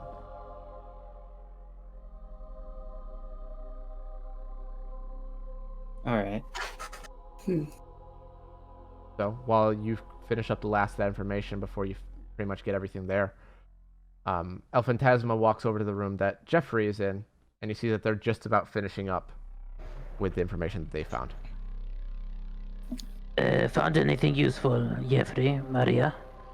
Yeah. I have all the papers I need. I want to make sure that we're together when we go over it. Needless to say, I found a lot of interesting stuff, and more particularly, something about Ashley. Yes, probably about that demon of hers. Anyways, ¿dónde está la computadora? Where's the computer? He points to it. It needs some login information. I'll see if I can work around it. And Cortez is going to attempt to exploit the computer. Okay. Trying to get in without having to log in. Roll me an investigation, please. as he begins to work on it. You see it takes you about like 5 minutes, and you're able to crack into it. And you see that there's really not much of a use for this computer other than that it tells you where all the files are that Jeffrey had already found. So it's basically their organization database. So they don't have to go looking through everything that Jeffrey had spent probably the last 30, 40 minutes, as well as everybody else. Cortez doesn't know that. He's like, it looks like this tells you where you can find the rest of the files in this room. Well, I already did that part, so. Okay. And then, everything. And I'm just gonna show him the screen, like, you found everything. Yeah. Yeah, he's found. You see, Jeffrey kind of looks at it, basically has found all the pertinent information that's relevant to you. He's guys. gonna hold up the stack of papers. There's quite a lot of stuff I chose to keep, but a lot of the other stuff was just incident reports and failed tests. Davian, all right, let's head out. In the meantime, Ashley went back towards where Ian is, as well as Daniel, I'm going to say for right now, kind of keeping an eye on it as well. Ian, you have been translating through as much of this as you can. It's very slow going because it's a pain in the ass to have to flip the book around and then read it backwards like in a mirror. You know, and then Ashley comes in a few minutes later as you're just starting to get some of the basic words on, but nothing too crazy yet. And Daniel comes in as well. I'm just concentrating at the moment. I'm gonna let him concentrate. So she'll probably just stand around. She'll look around the room and see other things, but it seems like everyone already went through it well. That she's just kind of on watch, just hanging out. So, Ian, as you're translating, you see that there's you notice a little pocket that has a small, very small, like thumbnail size, like as big as your thumb, a remote, very tiny remote. I'm going to take the remote, but I'm not going to do anything with it yet until I can figure out what it... You see it has 2 buttons on the top and 1 button on the bottom. What's that? No clue. Hopefully I'll be able to read and figure out what it does. You said 2 buttons on the top? Mm-hmm. Like there's side by side and then 1 down there. Yeah. And they're all unmarked. There's no letters or anything on this. It's like not really marked. It's like 2 red buttons on the top and then a gray button on a black remote. Interesting.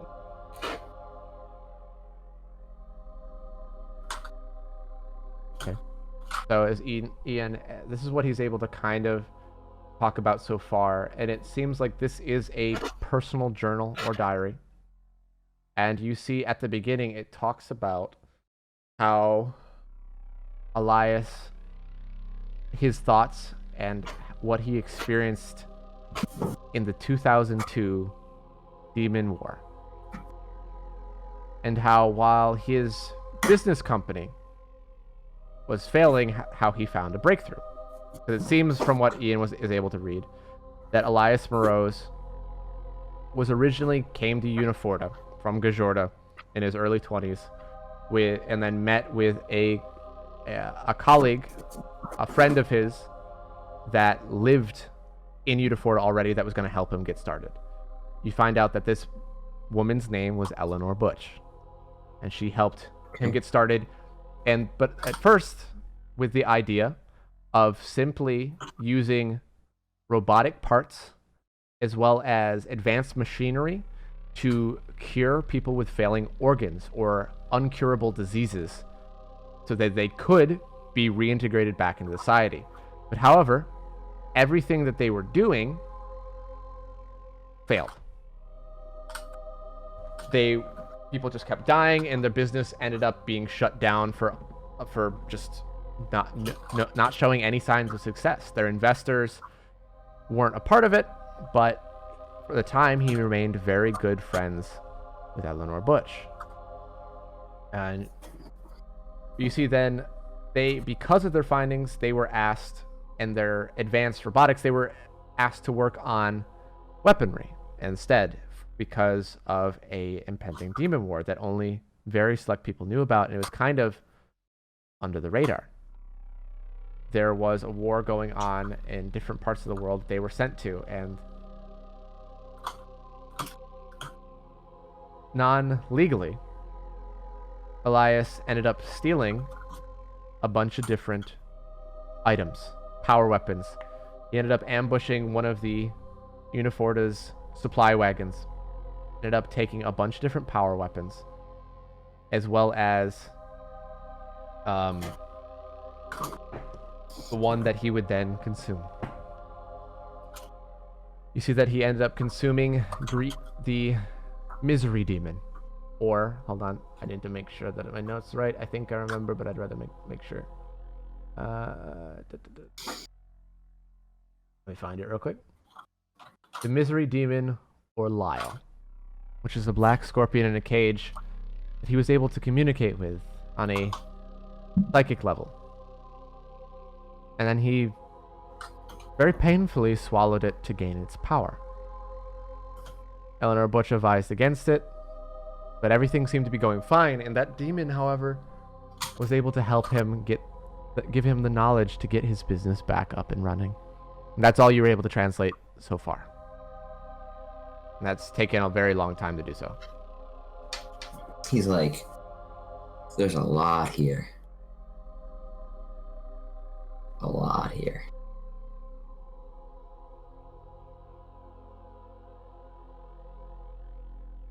Damn. Okay. Line of information. It's a personal journal of sorts. So it really is his diary. Kinda, yeah. Apparently, so he started off, what would later become Rose Industries, with Eleanor Butch, whoever that is. They were just looking to replace, like, organs, like failing organs, with, like, robotics and stuff using very high-tech machinery. That failed hard, alright? He was trying to do it for good? It seems like it. And then... That Eleanor Butch, Arya knows her. Apparently is the one who gave Arya her earring that gave her her powers initially. Yeah, that makes sense. So when the Demon War thing started in 2002, they were asked to go and make weaponry because their robotics was very well done. It just didn't work. So they would like maybe shift to weapons that'll work better. However, around this time, Morose stole power weapons. Just like a supply card. It's not that important. He got the power weapons. But you're saying that the government had the power weapons before him. That's kind of important. Yeah, the government's not to be trusted. Yeah. He also got Misery at that time, but Eleanor Butch was not advising that. However, it happened, and pretty much that's all I've gotten besides that the Misery Demon, or Lyle, is like, hey, I know how to fix your business. So, yeah. Interesting. Keep working at it. The others are looking through the other rooms, and when they're done, they'll come back and get us if they need us.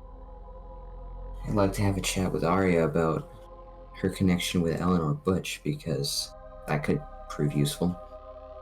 Yeah, I think so too. Okay.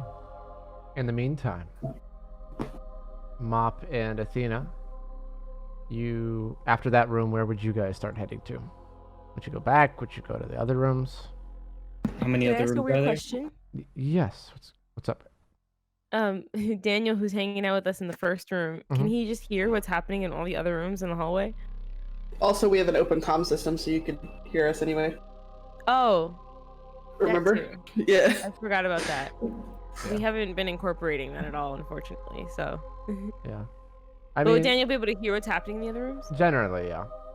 Okay. I mean, not every I just wanted to detail, know but for funsies. yeah. How many? How many rooms? There's are 2 there? other black tier rooms, and then there is 1, 2, 3, 4. The 5 2 total. names that were mentioned, because the one we just were in was rehabilitation. Mm-hmm. So I feel like Athena would look them up and be like, "Hey, why don't you take one of the other ones?" And I'll take of the 2 names that were mentioned, so they'd each take one. Okay. I don't remember what names were written though. Kennedy Uman, public safety, and then Alina Grimes, self-harm. That's exactly what I was thinking. I'll take self-harm. You take public safety. The one that you were just about to say, yeah. Okay. You see that they're only they're the opposite way from the this. Martin Wong was next to El Phantasmas. The other way down the hallway is Kennedy Uman and Alina Grimes. So Athena takes the next 2 doors down, and then Mop takes the one directly next to it. And I'd relay that through the headset. These guys are connected, so Mop and I are splitting up to take these 2 rooms because they're connected to Martin Wong. Okay. That way, everyone else knows what's going on.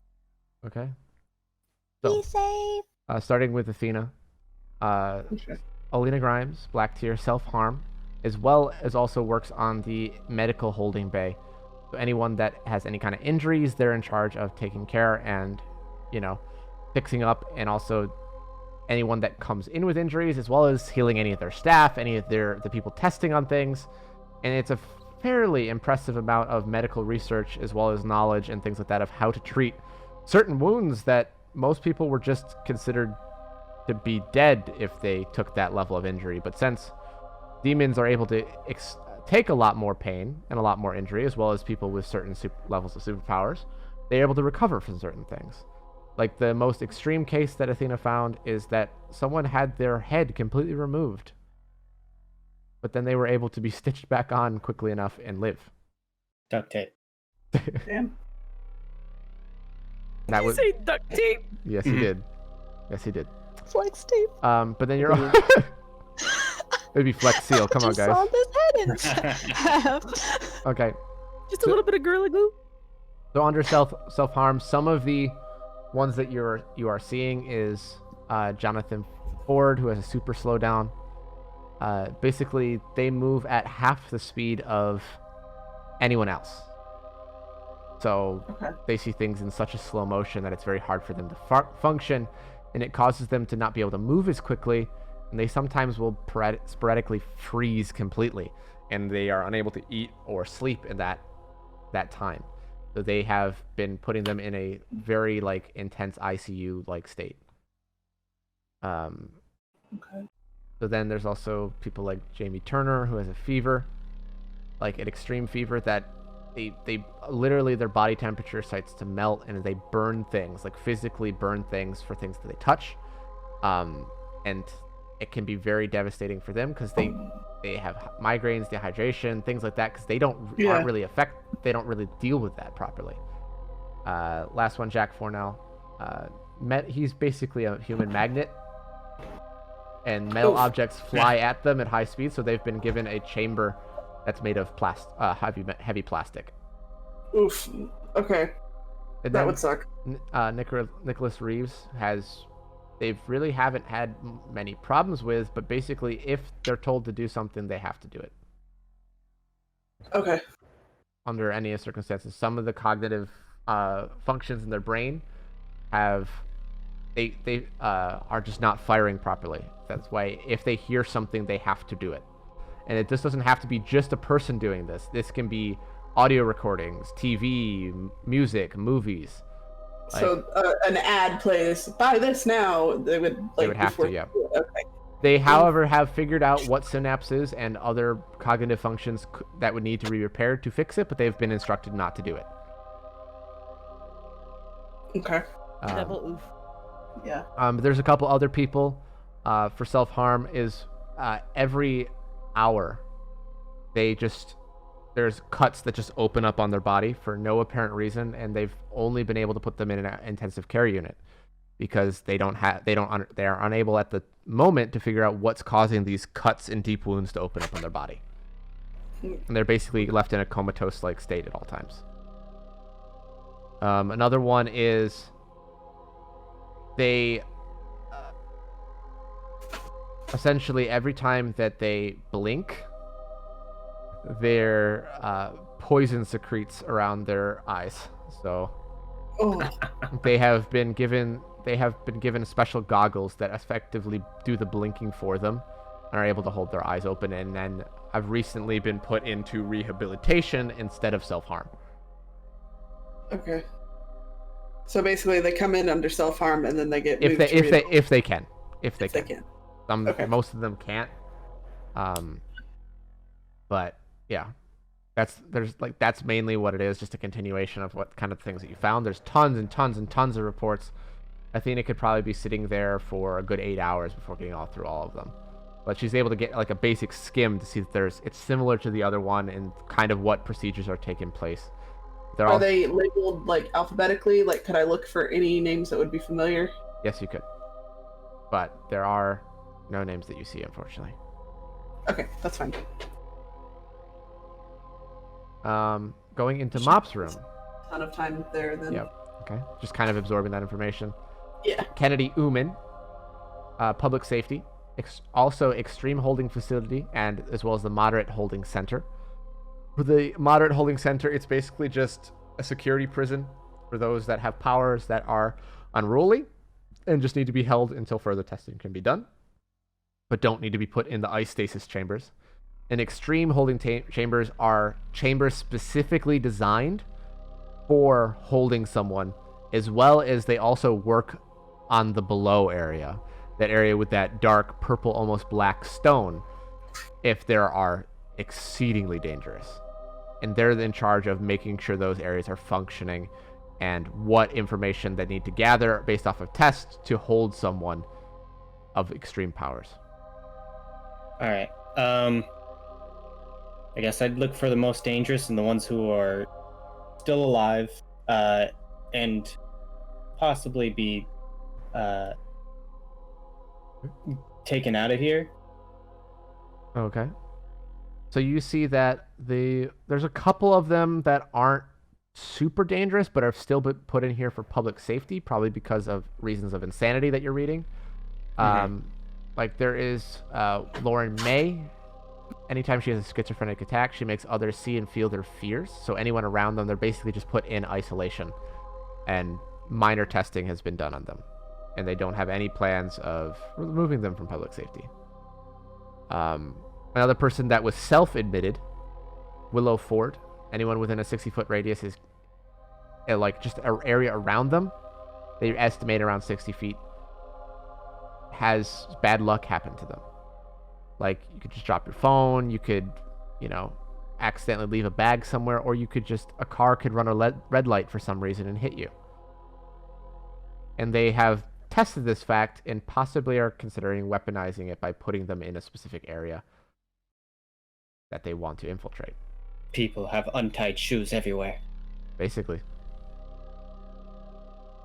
So, and then the name that catches you the most off guard is a woman by the name Matilda Erickson. And she's listed as cellular disintegration, and she's listed as being in the below.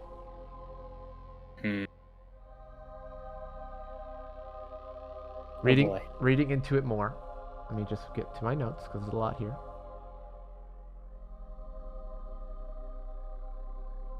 You see that there is a report that says Matilda Erickson did not originally have powers growing up. It wasn't until she had her firstborn son, Daniel Erickson, that she developed a later life power shortly at the end of her pregnancy. She was driven mad by this power, and she killed her husband and many other people within the vicinity. Nice. I'm sorry, I read something wrong.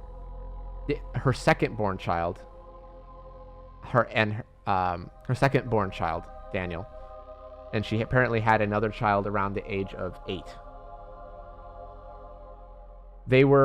Both children were put in biomedical engineering program, and Matilda was defeated by the Blue Cape, barely. It was a very short but dangerous fight, and she was taken in to the self-harm because anything that was living and many materials that aren't living disintegrate. It seems that she is in a constant state of cellular disintegration of her own cells, but they regenerate so fast at such a rate that she's able to continue living in a constant state of agony. They've put her in the below because the only material they found that she cannot fully disintegrate without having them to re-up the defenses is that super strong, powerful stone. They said she is never to be released under any circumstances. She's completely mad, and she will kill anything that she sets her eyes on.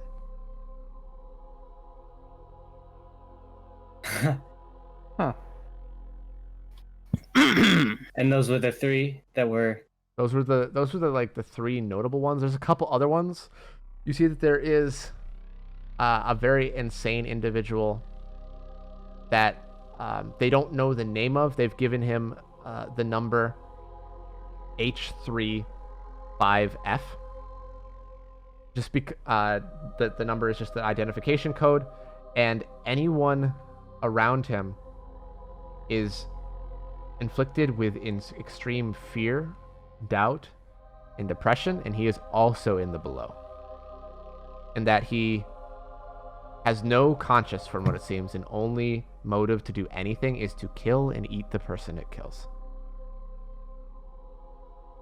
It is not to be opened by any means either. Those are the two most deadly that you've seen.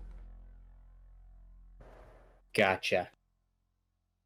And there are hundreds as well in this one, but a much less in comparison to the other room that you're in. Mm-hmm. With that Matilda. It seems like that's all I needed.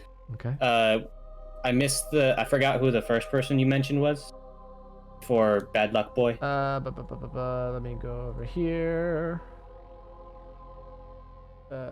Willow, Lauren May is the schizophrenic one that makes other people fear the schizophrenic fears that they do, and visions and things like that.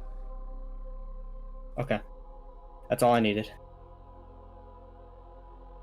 Okay. All right, so you head out of there. There are a couple other rooms to be searched through, but they are. I'll just list them off, but we're going to be ending soon.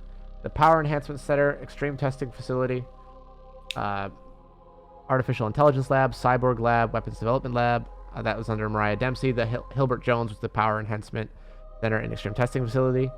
And then Quinn Sethrow was in charge of Server and Data Section and Marketing. So. And that is, however, as you all kind of come out of your main rooms to finish off the last couple,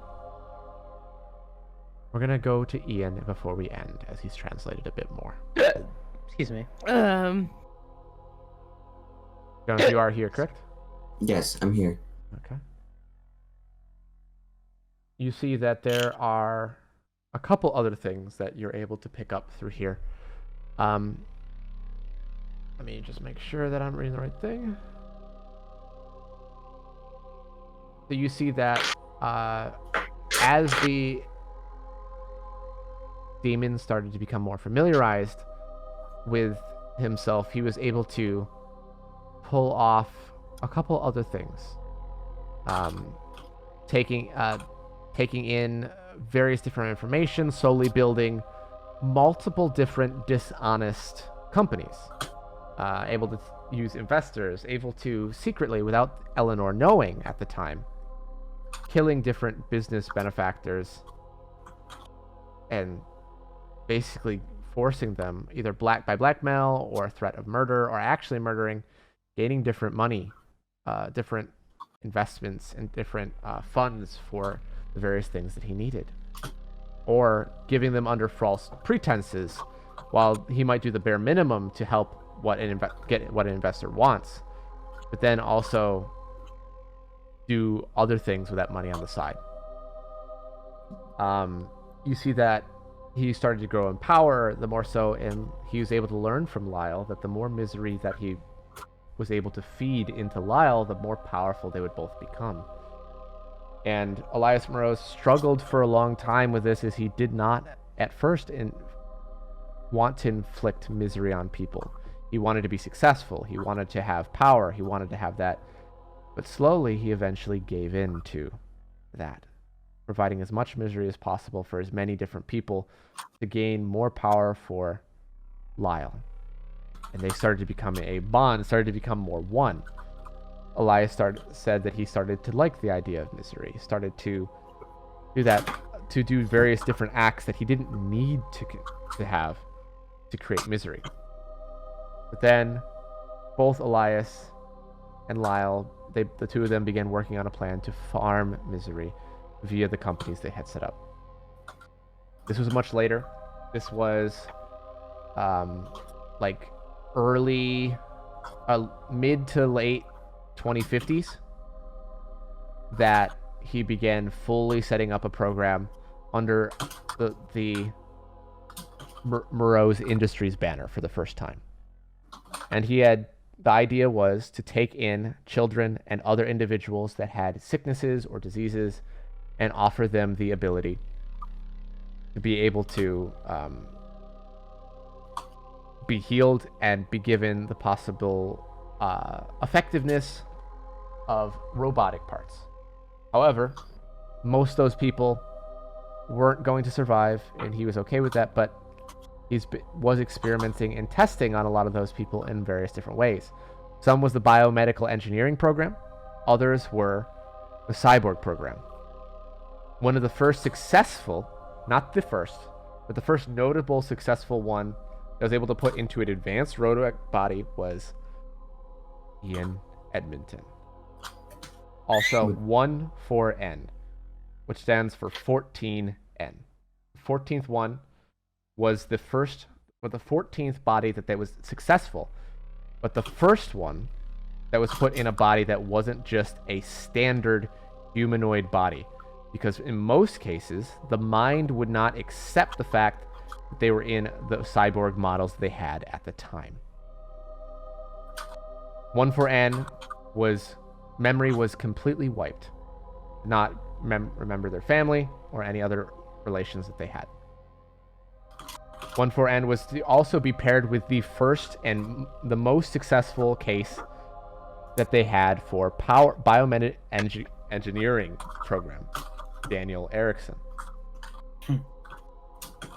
They were both supposed to be teamed up and put through multiple different simulations where they were to kill without thinking and without conscious, and as to be proven as the assassins. These simulations were designed to test their skills as a team as well as individual, and test the very limits as well as provide testing on them.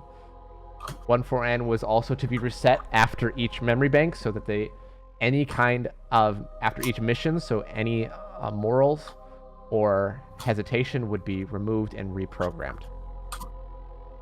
They were sent on fake simulations to different parts of the country in more realistic scenarios to kill multiple different people. They've done that.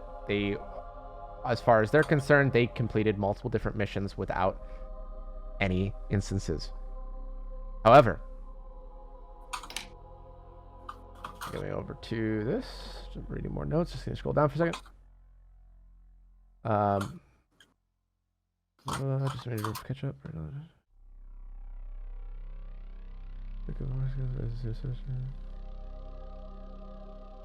So then there's also apparently he kind of goes over to a different topic of things that had been going on at the time. It says that Eleanor Butch had found out around this time where they were starting to take things in, and she had started causing a number of problems for him. The fact that she had taken hold on. I'm going out of order here, sorry. There's a lot of information that I'm trying to process at the same time. I apologize. You see that.